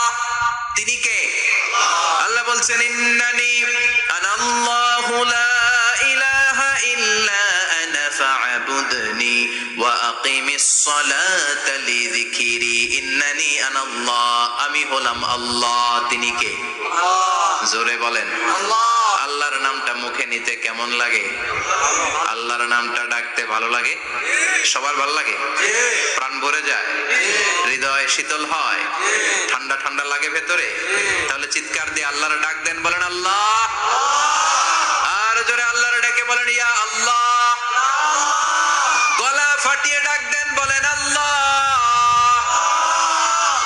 আল্লাহ বললেন, আমার প্রথম পরিচয় হলো আমি আল্লাহ, আমার নাম হলো আল্লাহ। আল্লাহর নাম রাখছে কে? কথা কন। আমার নাম রাখছে আমার বাবা, আপনার নাম রাখছে আপনার দাদা, কিন্তু আল্লাহর বাবা আছে নাকি? থাকলে রাখতো, দাদা থাকলে দাদায় রাখতো, কিন্তু আল্লাহর কি বাবা আছে? দাদা, নানা? আল্লাহর পিসা হুজুর আছে? অনেকের নাম পিসা হুজুরে রাখে, আছে না নাই? দোয়ার জন্য, হুজুর আমি আপনার মুরিদ, হুজুর আমার একটা ছেলে হয়েছে, আপনার নাম রাখা দেন। পরে বলে যে পিসা হুজুরের নাম রাখছিল, নাগাইশের পিসা মোস্তাক ফয়জি সাহেব নাম রাখছিল আমার ছেলের, আছে না নাই? আল্লাহর এরকম পীর সাহেব আছে নাকি? আল্লাহর দাদা বাবা আছে নাকি? এজন্য আল্লাহ বলেন, আমার নামটা আমি আল্লাহ নিজেই রেখেছি। পড়েন সুবহানাল্লাহ। আবার এই পৃথিবীতে আল্লাহ ছাড়া আর কারো নাম কোনোদিন আপনি আল্লাহ শুনেছেন নাকি? শুনে থাকলে হাত তোলেন। শুনছেন? বাংলাদেশে কত মানুষ? 16 কোটি, 17 কোটি, 18 কোটি? কইতে থাকেন, 20 কোটি নিয়ে যান এমনি। আসলে কয় কোটি? 18 কোটি মনে হয় বর্তমানে। 16 কোটি তো অনেক আগের হিসাব। 18 কোটি মানুষ এই দেশে। এই 18 কোটি মানুষের মধ্যে কারো নাম আল্লাহ শুনছেন? কথা কন। আমেরিকাতে, এত বড় মহাদেশ, পুরো আমেরিকায় কারো নাম আল্লাহ? গোটা বিশ্বে আরেকজনের নাম আল্লাহ আছে? এমনকি ফেরাউন, সেও নিজের আল্লাহ বলে নাই। ফেরাউনের মতো এত কুখ্যাত ইন্টারন্যাশনাল সন্ত্রাসী আসে। ফেরাউন ইন্টারন্যাশনাল কুখ্যাত সন্ত্রাসী না? সে কুখ্যাত সন্ত্রাস। এই সন্ত্রাসীটাও, খেয়াল রাখবেন, নবীদের সাথে যারা বিরোধিতা করেছে তারা সন্ত্রাস, আর নবীরা ছিল মুজাহিদ। চিল্লায় বলেন ঠিক কিনা? তার মানে বিশ্বনবী ছিলেন মুজাহিদ। এবার সন্ত্রাসীটার নাম বলেন, আবু জাহেল। মুসা আলাইহিস সালাম ছিলেন মুজাহিদ, তাহলে সন্ত্রাসটার নাম বলেন। ইব্রাহিম আলাইহিস সালাম ছিলেন মুজাহিদ, তাহলে সন্ত্রাসটার নাম বলেন। তার মানে হকের পক্ষে যারা তারা সবাই মুজাহিদ, আমরাও মুজাহিদ। চিল্লায় বলেন ঠিক কিনা? কল্যাণের কথা যারা বলে তারা মুজাহিদ, অন্যায়ের দিকে যারা ডাকে তারা সন্ত্রাস। কোটা বিরোধী আন্দোলন যে যুবক ছেলেগুলো করেছে ওরা মুজাহিদ, ওদের বিরোধিতা যারা করেছে ওরা সন্ত্রাস। নিরাপদ সড়ক চাই আন্দোলন যে ছেলেগুলো করেছে এক একটা মুজাহিদের বাচ্চা, ওদের বিরোধিতা যারা করেছে এক একটা কুখ্যাত সন্ত্রাস। এজন্য হকের পক্ষে যারা থাকবে, ইসলামের পক্ষে যারা থাকবে, ন্যায় নীতি সাম্যের পক্ষে যারা থাকবে তারা মুজাহিদ। বাই ডিফল্ট এগুলো মুজাহিদ। চিল্লায় বলেন ঠিক কিনা? আর বিরোধিতা যারা করবে সন্ত্রাস, কুখ্যাত ইন্টারন্যাশনাল সন্ত্রাস। ফেরাউনও তার নাম আল্লাহ রাখে নাই, সে তার নাম দিছিল আমি তোমাদের বড় রব। কি দিছিল? ফাহাশারা ফানাদা ফাকালা আনা রাব্বুকুমুল আ'লা। বিশাল একটা গ্যাদারিং করে সবার সামনে কয় আমি বড় খোদা। আমি কি? আমি বড় খোদা, রব্বুকুমুল আ'লা, তোগো বড় রব, কিন্তু আমি আল্লাহ। এটা কইছে? কথা বলেন। আল্লাহর সত্তাটা শুধু একজন, মহাবিশ্বের নিয়ন্ত্রণকারী একজন, বিপদে আপদে সাহায্য করতে পারেন একজন, গোটা ইউনিভার্সটাকে, এই বসুন্ধরাকে, এই মহাবিশ্বটাকে দূর থেকে নিয়ন্ত্রণ করেন একজন, তিনি কে? এজন্য আল্লাহ বলেন গোলাম আমারে আল্লাহ বলে ডাকো কিংবা রহমান বলে ডাকো, কোনো সমস্যা নাই। সুবহানাল্লাহ। বলে দে আল্লাহ আও ইদউর রহমান আইয়াম্মা তাদউ ফালাহুল আসমাউল হুসনা। আমারে আল্লাহ বলে ডাকো কিংবা রহমান বলে ডাকো, আমি কিন্তু মাইন্ড করি না। আল্লাহ মাইন্ড করে? কথা কন। ওনারা আল্লাহ বললেও উনি খুশি, ওনারা রহমান ডাকলেও। ওনার অনেকগুলো সুন্দর সুন্দর নাম আছে, তাহলে বোঝা গেল আল্লাহ হচ্ছে ওনার জাতি নাম। কি নাম? কথা বলেন। জাতি নাম। আরো সিফাতি নাম আছে, সুন্দর সুন্দর আরো 99টা নাম আছে না নাই? বিশ্বনবী বলেন ইন্নালিল্লাহি 99 ইসমা। আল্লাহ নাম ছাড়া আল্লাহর আরো 99টা চমৎকার চমৎকার নাম আছে। মান আহসাহা দাখালাল জান্নাহ। যেই নামগুলো সিনার ভিতরে রাখবে জাহান্নামের আগুন তার জন্য হারাম করে দিবে কে? তার মানে বুঝা গেল ওনার আসল নাম আল্লাহ। চিল্লায় বলেন আসল নাম কি? আল্লাহ। আরো জোরে বলেন আসল নাম কি? আবার আল্লাহ নামটা এত মজার নাম, এই নামের 4টা অক্ষর, প্রতিটা অক্ষর যদি আলাদা করেন কোরআনের পরতে পরতে পরিচয় আছে না নাই? আল্লাহ লিখতে কয়টা অক্ষর? সবাই বলেন। আলিফ লাম লাম হা। সবাই বলেন আলিফ লাম লাম হা। আলিফ লাম লাম হা। আরো জোরে আলিফ লাম লাম হা। আলিফ লাম লাম হা।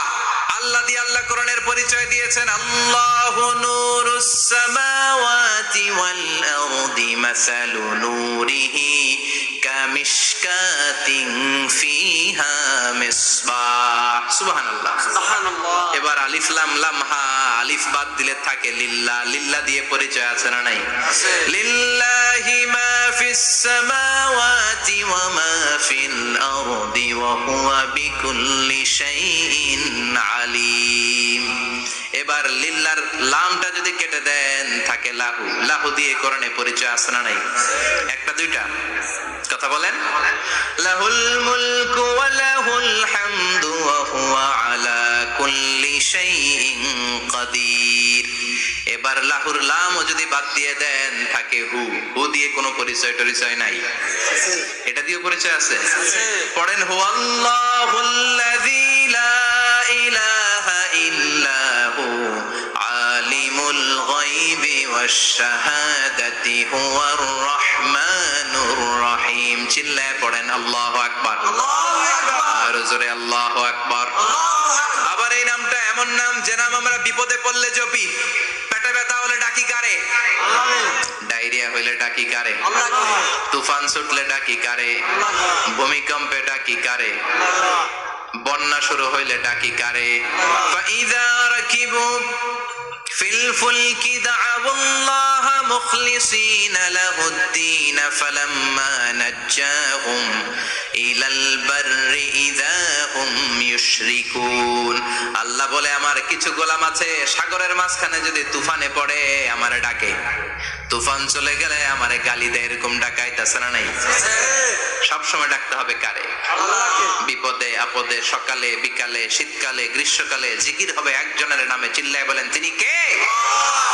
আবার আল্লাহ নামটা এমন নাম এটার বহুবচন হয় না, হয় নাকি? না। দ্বিবচন হয় না, স্ত্রীলিঙ্গ হয় না, হয়? হয় না।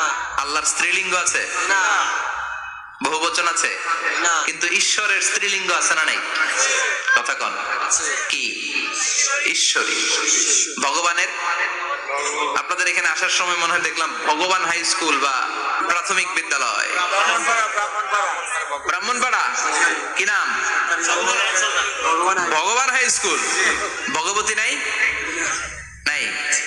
আহা, ওদের ভগবান হয়, ওদের ভগবতী হয়, ওদের গড হয়, ওদের গডেস হয়, ওদের ঈশ্বরী হয়, ওদের ঈশ্বর হয়। আল্লাহর কোনো পরিবর্তন আছে নাকি? চিল্লায় বলেন আল্লাহ একজন, তার কোনো পরিবর্তন নাই। আমরা বললাম আল্লাহ বুঝেছি তোমার অনেক ক্ষমতা, তোমার নামটা বড় মধুর নাম, প্রতিটা অক্ষর আলাদা করলেও পরিচয় পাওয়া যায়। তোমার আসল নাম আল্লাহ, কিন্তু এই যে তুমি আল্লাহ, তুমি কতদিন ধরে আল্লাহ? কতদিন? কবে থেকে আছো? কতদিন থাকবা? প্রশ্ন আসে না নাই? মাঝে মাঝে প্রশ্ন আসে না, উনি কয়দিন ধরে আছে? কতদিন ধরে ওনার এত ক্ষমতা? কতদিন পর্যন্ত ওনার এই ক্ষমতা কন্টিনিউ করবে? প্রশ্ন হয়, হয় না? কথা বলেন। সে উত্তর আল্লাহ দিলেন। আল্লাহ বললেন হুয়াল আউয়ালু ওয়াল আখিরু ওয়াল যাহিরু ওয়াল বাতিন ওয়া হুয়া বিকুল্লি শাইইন আলীম। আল্লাহ বললেন আমি প্রথম, আমি শেষ, আমি প্রকাশ্য, আমি গোপন, সূচনাহীন, অতীত কাল থেকে আমি আল্লাহ আছি, শেষহীন, সীমানাহীন, ভবিষ্যৎ পর্যন্ত থাকবো। তিনি কবে থেকে আছেন? সূচনাহীন অতীত না, প্রথম থেকে না, সূচনাহীন অতীত। ভালো ব্যাখ্যা হচ্ছে সূচনাহীন প্রথম থেকে বলে আল্লাহ এটাই বুঝালেন সূচনাহীন অতীত, এমন অতীত যেটার সূচনা নাই, আবার এমন ভবিষ্যৎ যেটার শেষ নাই। তার মানে প্রথমেও তিনি, শেষেও তিনি, প্রকাশ্যেও তিনি, গোপনেও তিনি। জোরে কোন ঠিক কিনা? প্রথমে আল্লাহ আল্লাহ, শেষেও আল্লাহ আল্লাহ, আকাশে আল্লাহ আল্লাহ, জমিনে আল্লাহ আল্লাহ। পড়েন প্রথমে আল্লাহ আল্লাহ, শেষেও আল্লাহ আল্লাহ, আকাশে আল্লাহ আল্লাহ, জমিনে আল্লাহ আল্লাহ। নিখিল জাহান গায় গুণগান, তার নামে গায় আমরাও গাহি তাআলা, হামদে বারি তাআলা, হামদে বারি তাআলা, হামদে বারি তাআলা। সুবহানাল্লাহ পড়েন। প্রথমেও তিনি, শেষেও তিনি, আজানেও তিনি, একামতেও তিনি। আজানের প্রথম শব্দ কি? আল্লাহ। জোরে বলেন আল্লাহ। আবার একামতের শুরুতে উনি আছেন না নাই? আবার জিলহজ মাসে ঈদুল আজহার সময় যখন আমরা কুরবানি করি তখন কার নাম? আল্লাহ। ছুরিটা জবাই দেওয়ার সময় কি বলি? আল্লাহ। আবার জিকির করি কার নামে? আল্লাহ। তার মানে আজানে আল্লাহ আল্লাহ, একামাতে আল্লাহ আল্লাহ, কুরবানিতে আল্লাহ আল্লাহ, জিকিরে আল্লাহ আল্লাহ। ঠিক কি না? বলেন আজানে আল্লাহ আল্লাহ, একামাতে আল্লাহ আল্লাহ, কুরবানিতে আল্লাহ আল্লাহ, জিকিরে আল্লাহ আল্লাহ। নিখিল জাহান গায়ে গুণগান, তার নামে গায় আমরাও গাহি তাআলা, হামদে বারি তাআলা, হামদে বারি তাআলা, হামদে বারি তাআলা। চিল্লায় পড়েন আল্লাহু আকবার। আর জোরে আল্লাহু আকবার। আবার তিনি এমন সত্তা যার কোনো ঘুম নাই, তন্দ্রা নাই। সারাদিন কাজ করার পরে রাত্রিবেলা আমরা ঘুমিয়ে যাই, আল্লাহ ঘুমায় নাকি? জোরে বলেন লা তাখুযুহু সিনাতুন ওয়ালা নাওম, নেভার স্লিপস নর nor slumber overtaxing, ঘুমও নাই তন্দ্রাও নাই, সুবহানাল্লাহ। সাইয়েদনা মুসা আলাইহিস সালাম বললেন, আল্লাহ সারাদিন কাজ করার পরে আমরা ঘুমিয়ে যাই, আয়াগলিবুকান নাউম, আপনার কি ঘুমে ধরে না? আয়াগলিবুকান নাউম, ঘুম কি আপনাকে পাকড়াও করে? আপনার কি ঘুমে ধরে না? আমি তো সারাদিন ছাগল চড়াই, বনি ইসরায়েলের মধ্যে দাওয়াতি কাজ করি, ক্লান্ত শ্রান্ত শরীর রাত্রিবেলা ঘুমিয়ে পড়ে, আপনার কি ঘুমে ধরে না? শুনতেছেন? মনোযোগ আছে না গেছে? কষ্ট হচ্ছে? তাকবীর দেন, লিল্লাহি তাকবীর। আর জোরে পড়েন, লিল্লাহি তাকবীর। আয়াগলিবুকান নাউম, আল্লাহ আপনার কি ঘুমে ধরে? আল্লাহ বললেন, মুসা তুর পাহাড়ের উপরে দাঁড়াও, দুইটা গ্লাসের ভেতরে পানি নাও, পানি নিয়ে তুর পাহাড়ের উপরে ঠায় দাঁড়িয়ে থাকো। সাইয়েদনা মুসা আলাইহিস সালাম পানি ভর্তি দুইটা গ্লাস নিয়ে দাঁড়িয়ে রইলেন। আবার জিজ্ঞেস করতে শুরু করলেন, আল্লাহ আয়াগলিবুকান নাউম, আপনার কি ঘুমে ধরে? আল্লাহ বললেন, no talk, no more question, কোনো কথা নাই, দাঁড়িয়ে থাকো। সাইয়েদনা মুসা আলাইহিস সালাম দাঁড়িয়ে রইলেন। 1 ঘন্টা পরে আবার আল্লাহরা জিজ্ঞেস করলেন, আল্লাহ আয়াগলিবুকান নাউম, আপনার কি ঘুমে ধরে? আল্লাহ বলে, কথা বলা যাবে না, no talk, no more question, দাঁড়িয়ে থাকো। 3 ঘন্টা পরে আবার বললেন, আল্লাহ আপনার ঘুমে ধরে কিনা? আল্লাহ কিছু বলে না। সাইয়েদনা মুসা আলাইহিস সালাম বললেন, আল্লাহ জিজ্ঞেস করলাম কি করতে কইলেন কি? আল্লাহ বলে, মুসা কোনো কথা নাই, দাঁড়িয়ে থাকো, যেটা হুকুম করেছি তামিল করো। 4 ঘন্টা যায়, 5 ঘন্টা যায়, কোমরে ব্যথা আছে না নাই? মশার কামড় আছে না নাই? আর ঘুমকে আল্লাহ অর্ডার করলেন, ও ঘুম, মুসাকে তুই চেপে ধর। কি কর? মুসা আলাইহিস সালাম এমনি সেমনি ডানে বায়ে কোনোভাবে দাঁড়িয়ে থাকতে পারে না, এদিকে ঘুম আসলে ওদিকে পড়ে। 5 ঘন্টা পরে কাত হয়ে জমিনে পড়ে যায়, ঘুমের ধাক্কায় কাত হয়ে জমিনে পড়ে যায়, গ্লাসগুলো ভেঙে ভেঙে খান খান হয়ে যায়। আল্লাহ ডেকে বললেন, ও মুসা বেশি কিছু দেই নাই, কেবলমাত্র শুধুমাত্র 2টা পানি ভর্তি গ্লাস হেফাজতের দায়িত্ব দিয়েছিলাম, ঘুমের কারণে হেফাজত করতে পারো নাই, মাত্র 2টা গ্লাস, ঘুমের কারণে বাঁচাতে পারো নাই। আমি যদি এরকম ঘুমিয়ে যেতাম, চন্দ্রের সাথে সূর্য লেগে, সূর্যের সাথে আরেকটা গ্রহ লেগে মহাবিশ্বের সব কিছু এরকম গ্লাসের টুকরার মতো খান খান হয়ে যেত। লা তাআখুযুহু সিনাতুন ওয়ালা নাওম, আল্লাহর ঘুম নাই। ঘুমের আগে যে অনেকের ঝিমুনি ধরে, তন্দ্রা ধরে, এই তন্দ্রাও নাই, চিল্লায় বলেন সুবহানাল্লাহ। তাহলে আল্লাহর ঘুম নাই, আল্লাহর তন্দ্রা নাই, আল্লাহর আগে কেউ নাই, আল্লাহর পরে কেউ নাই, তিনিই প্রথম, তিনিই শেষ, তিনিই প্রকাশ্য, তিনিই গোপন। এজন্য আল্লাহ বললেন, কুল হুয়াল্লাহু আহাদ, তিনি হলেন এক। লাউ কানা ফীহিমা আলিহাতুন ইল্লাল্লাহু লাফাসাদাতা, আল্লাহ ছাড়া অন্য কেউ যদি রব হতো, একাধিক যদি খোদা হতো, মারামারি বেড়ে যেত। জোরে কোন ঠিক কিনা? কুল হুয়াল্লাহু আহাদ, আল্লাহ হচ্ছেন এক এবং অদ্বিতীয়, তিনি একক, তিনি অদ্বিতীয়, তার কোনো শরীক নেই, তিনি আহাদ, তার নাম হচ্ছে আহাদ। তার নাম কি? কথা বলেন। আহাদ মানে একক, যার ক্ষমতায় কোনো ভাগাভাগি নাই। আল্লাহ যদি 2 জন হইতো সুবিধা হইতো না অসুবিধা? অসুবিধা। কথা বলেন। অসুবিধা। এক আল্লাহ বলতো, তুমি এইভাবে করেছো এতদিন, আমারও ক্ষমতা আছে, আমি ওইভাবে শুরু করে দিব। তুমি সকালবেলা পূর্ব দিক থেকে সূর্য উঠাও, কালকে থেকে আমি পশ্চিম দিক থেকে সূর্য উঠাবো। ঝামেলা আছে না নাই? তার মানে ঝামেলা বেড়ে যেত। আমাদের বাংলাদেশে 2টা পরিবার, তাই না? ক্ষমতায় হয় ওনারা, নয় ওনারা। বুঝতেছেন? কষ্ট হচ্ছে মনে হয়।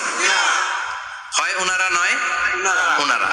এই 2টা না হয়ে যদি একটা হইতো, এক রাজা। আমগো রাজা কয়জন? কথা কন। বাংলাদেশের রাজা একজন, তাহলে মারামারি হইতো? হরতাল, ঠেলাঠেলি, গদিলে কিলাকিলি, শান্তির বাংলাদেশ হতো, ঠিক কিনা? সৌদি আরবে এক রাজা, যদিও এই মোনার্কি সিস্টেম, রাজতন্ত্র ইসলাম সাপোর্ট করে না, ওদের অনেক অপকর্ম আছে, তারপরেও আমাদের দেশের চেয়ে সুখ শান্তি বেশি না কম? কারণ রাজা কয়জন? এজন্য আল্লাহ বললেন, আমি হলাম এক রাজা, মহারাজা, আমার নাম আহাদ। আমার নাম কি? এজন্য আল্লাহ বললেন, কুল হুয়াল্লাহু আহাদ, আল্লাহুস সামাদ, লাম ইয়ালিদ ওয়া লাম ইউলাদ ওয়া লাম ইয়াকুল লাহু কুফুয়ান আহাদ। পড়েন সুবহানাল্লাহ। এরপর আল্লাহ বললেন আল্লাহুস সামাদ, আমি অমুখাপেক্ষী, মানে আমি কারো কাছে চাই না। আল্লাহ কারো কাছে চায় নাকি? আমরা চাই কার কাছে? আল্লাহর কাছে। কথা বলেন। আল্লাহর কাছে। আমরা বিপদে পড়লে ডাকি কারে? আল্লাহ ডাকে কারে? আল্লাহ কাউরে ডাকে? কারণ অমুখাপেক্ষী, অফুরন্ত ধনভাণ্ডারের মালিক। পৃথিবীর সব মানুষগুলো যদি এক ময়দানে দাঁড়ায়, তাদের যত চাহিদা আছে সব যদি আল্লাহরে বলে, আল্লাহ গাড়ি দাও, বাড়ি দাও, নারী দাও, ক্ষমতা দাও, এটা দাও, সেটা দাও, সব যদি আল্লাহর কাছে চাইতে শুরু করে, আল্লাহ যদি সবও দিয়ে দেয়, তারপর ওনার ধনভাণ্ডারের 1 ইঞ্চিও কমবে না। আরো জোরে পড়েন সুবহানাল্লাহ। এজন্য তিনি হলেন সামাদ। আমরা সবাই আল্লাহর কাছে ঠেকা, কিন্তু তিনি কারো কাছে ঠেকা না। আমরা সবাই আল্লাহর কাছে চাই, কিন্তু আল্লাহ কারো কাছে চান না। জোরে বলেন ঠিক কিনা? এজন্য তিনি হলেন সামাদ। এরপর আল্লাহ বললেন লাম ইয়ালিদ ওয়া লাম ইউলাদ, তিনি জন্ম দেন নাই, আবার তিনি জন্ম নেন নাই। চিল্লায় বলেন সুবহানাল্লাহ। মুশরিকরা বলতো আল মালাইকাতু বানাতুল্লাহ, ফেরেশতারা আল্লাহর মেয়ে। নাউজুবিল্লাহ পড়বেন না? নাউজুবিল্লাহ। ইহুদিরা বলে উযাইর আলাইহিস সালাম আল্লাহর ছেলে, খ্রিস্টানরা বলে ঈসা আলাইহিস সালাম আল্লাহর ছেলে, আর আমরা বলি কুল হুয়াল্লাহু আহাদ আল্লাহুস সামাদ লাম ইয়ালিদ ওয়া লাম ইয়াকুল লাহু কুফুয়ান আহাদ। তার মতো কেউ নাই। লাইসা কামিসলিহি শাই, তার মতো কেউ নাই। তিনি তার মতো, তিনি কে? চিল্লায় বলেন তিনি কে? আল্লাহ। গোটা বিশ্বে আল্লাহর মতো আর কেউ আছে? না। ক্ষমতায় তার সমান কেউ আছে? না। মর্যাদায় তার সমান কেউ আছে? না। তিনি যে কত বড় দাতা, তার মতো দাতা মহাবিশ্বে কেউ আছে? এজন্য চাইতে হবে একজনের কাছে, তিনি কে? আল্লাহ। চিল্লায় বলেন তিনি কে? আল্লাহ। এই তাওহীদের মেসেজই হচ্ছে সূরাতুল ইখলাসের মেসেজ। একত্ববাদে বিশ্বাস করতে হবে। এই একত্ববাদের বিশ্বাস, oneness of god, the idea of oneness of the creator, এটা যদি অন্তরে রাখতে পারেন, জান্নাতকে আপনার জন্য অবধারিত করে দিবে কে?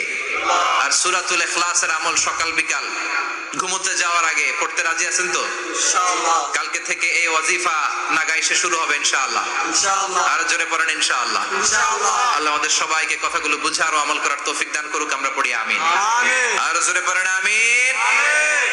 যতগুলো কথা বলেছি কোরআন সুন্নাহর আলোকে বলেছি, বানিয়ে কিছু বলি নাই। তারপরেও আমার মনের অজান্তে কোনো মিস ইনফরমেশন যদি আমার মুখ ফসকে বেরিয়ে যায়, সেগুলো যেন আল্লাহ তাআলা আমাদের স্মৃতিপট থেকে মুছে দেয়। আমরা পড়ি আমিন। আমিন। সত্য, সুন্দর, কল্যাণকর, হকের পক্ষে যা বলেছি তার সবটুকুন যেন আল্লাহ তাআলা আমাদের সবাইকে আমল করার তৌফিক দান করে। আমরা পড়ি আমিন। আমিন। সুবহানাকাল্লাহুম্মা বিহামদিকা আশহাদু আল্লা ইলাহা ইল্লা আনতা আস্তাগফিরুকা ওয়া আতুবু ইলাইক।